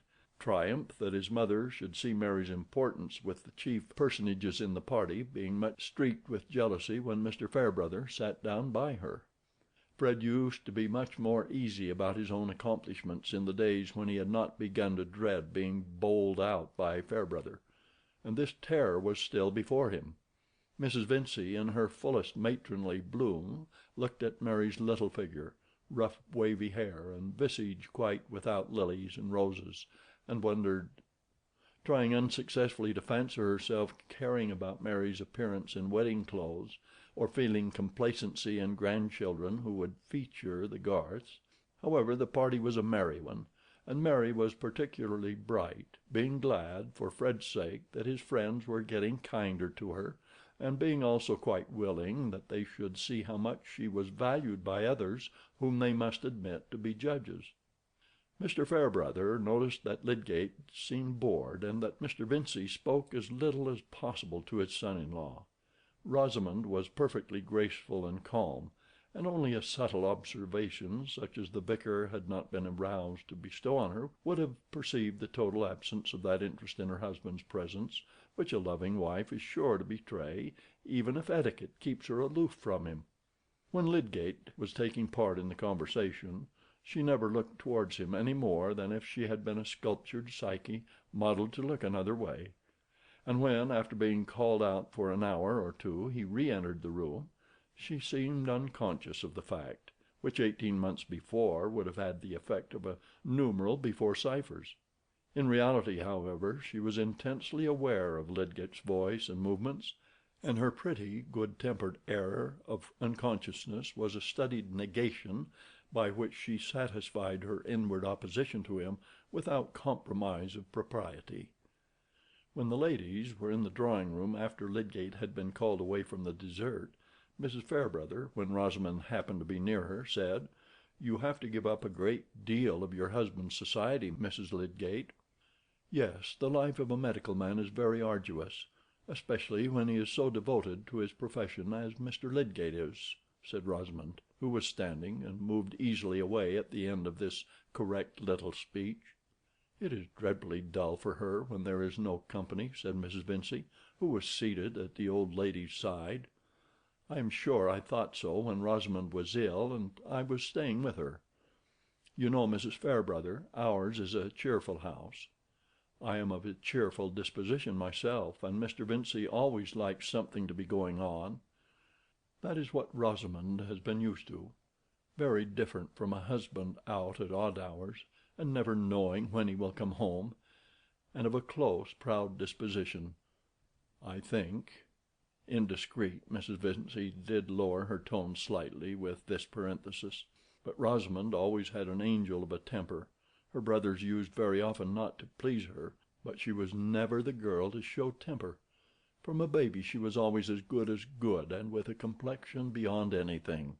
But my children are all good-tempered, thank goodness. This was easily credible to anyone looking at Mrs. Vincey as she threw back her broad cap strings and smiled towards her 3 little girls, aged from 7 to 11. But in that smiling glance she was obliged to include Mary Garth, whom the 3 girls had got into a corner to make her tell them stories. Mary was just finishing the delicious tale of Rumpelstiltskin, which she had well by heart, because Letty was never tired of communicating it to her ignorant elders from a favorite red volume. Louisa, Mrs. Vincent's darling, now ran to her with wide-eyed serious excitement, crying, "Oh, mamma, mamma, the little man stamped so hard on the floor he couldn't get his leg out again." "Bless you, my cherub," said mamma, "you shall tell me all about it tomorrow. Go and listen." And then, as her eyes followed Louisa back towards the attractive corner, she thought if Fred wished her to invite Mary again, she would make no objection, the children being so pleased with her. But presently the corner became still more animated, for Mr. Fairbrother came in, and seating himself behind Louisa, took her on his lap, whereupon the girls all insisted that he must hear Rumpelstiltskin, and Mary must tell it over again. He insisted too, and Mary, without fuss, began again in her neat fashion, with precisely the same words as before. Fred, who had also seated himself near, would have felt unmixed triumph in Mary's effectiveness, if Mr. Fairbrother had not been looking at her with evident admiration, while he dramatized an intense interest in the tale, to please the children. "You will never care any more about my one-eyed giant, Lou," said Fred at the end. "Yes, I shall. Tell about him now," said Louisa. "Oh, I dare say I am quite cut out. Ask Mr. Fairbrother." "Yes," added Mary, "ask Mr. Fairbrother to tell you about the aunts whose beautiful house was knocked down by a giant named Tom, and he thought they didn't mind because he couldn't hear them cry or see them use their pocket handkerchiefs." "Please," said Louisa, looking up at the vicar. "No, no, I'm a grave old parson. If I try to draw a story out of my bag, a sermon comes instead. Shall I preach you a sermon?" said he, putting on his short-sighted glasses and pursing up his lips. "Yes," said Louisa, falteringly. "Let me see, then. Against cakes. How cakes are bad things, especially if they are sweet and have plums in them." Louisa took the affair rather seriously, and got down from the vicar's knee to go to Fred. "Ah, I see it will not do to preach on New Year's Day," said Mr. Fairbrother, rising and walking away. He had discovered of late that Fred had become jealous of him, and also that he himself was not losing his preference for Mary above all other women. "A delightful young person is Miss Garth," said Mrs. Fairbrother, who had been watching her son's movements. "Yes," said Mrs. Vincey, obliged to reply, as the old lady turned to her expectantly. "It is a pity she is not better looking." "I cannot say that," said Mrs. Fairbrother, decisively. "I like her countenance. We must not always ask for beauty, when a good God has seen fit to make an excellent young woman without it. I put good manners first, and Miss Garth will know how to conduct herself in any station." The old lady was a little sharp in her tone, having a prospective reference to Mary's becoming her daughter-in-law, for there was this inconvenience in Mary's position with regard to Fred, that it was not suitable to be made public, and hence the three ladies at Lowick Parsonage were still hoping that Camden would choose Miss Garth. New visitors entered, and the drawing-room was given up to music and games, while whist tables were prepared in the quiet room on the other side of the hall. Mr. Fairbrother played a rubber to satisfy his mother, who regarded her occasional whist as a protest against scandal and novelty of opinion, in which light even a revoke had its dignity. But at the end he got Mr. Chisley to take his place, and left the room. As he crossed the hall, Lydgate had just come in and was taking off his greatcoat. "You are the man I was going to look for," said the vicar, and instead of entering the drawing-room they walked along the hall and stood against the fireplace, where the frosty air helped to make a glowing bank. "You see, I can leave the whist table easily enough," he went on, smiling at Lydgate. "Now I don't play for money.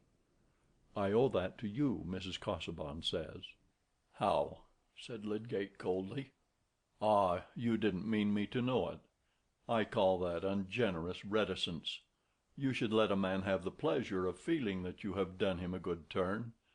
I don't enter into some people's dislike of being under an obligation. Upon my word, I prefer being under an obligation to everybody for behaving well to me." "I can't tell what you mean," said Lydgate, "unless it is that I once spoke of you to Mrs. Casaubon. But I did not think that she would break her promise not to mention that I had done so," said Lydgate, leaning his back against the corner of the mantelpiece, and showing no radiance in his face. "It was Brooke who let it out, only the other day. He paid me the compliment of saying that he was very glad I had the living, though you had come across his tactics, and had praised me up as Helene and a Tillotson, and that sort of thing, till Mrs. Casaubon would hear of no one else." "Oh, Brooke is such a leaky-minded fool," said Lydgate, contemptuously. "Well, I was glad of the leakiness, then. I don't see why you shouldn't like me to know that you wished to do me a service, my dear fellow, and you certainly have done me one. It's rather a strong check to one's self-complacency to find how much of one's right doing depends on not being in want of money. A man will not be tempted to say the Lord's Prayer backward to please the devil, if he doesn't want the devil's services. I have no need to hang on the smiles of chance now." "I don't see that there's any money getting without chance," said Lydgate. "If a man gets it in a profession, it's pretty sure to come by chance." Mr. Fairbrother thought he could account for this speech, in striking contrast with Lydgate's former way of talking, as the perversity which will often spring from the moodiness of a man ill at ease in his affairs. he answered in a tone of good-humoured admission, "Ah, there's enormous patience wanted with the way of the world, but it is the easier for a man to wait patiently when he has friends who love him, and ask for nothing better than to help him through, so far as it lies in their power." "Oh yes," said Lydgate in a careless tone, changing his attitude and looking at his watch, "people make much more of their difficulties than they need to do." He knew as distinctly as possible that this was an offer of help to himself from Mr. Fairbrother, and he could not bear it. So strangely determined are we mortals, that after having been long gratified with the sense that he had privately done the vicar a service, the suggestion that the vicar discerned his need of a service in return made him shrink into unconquerable reticence. Besides, behind all making of such offers, what else must come?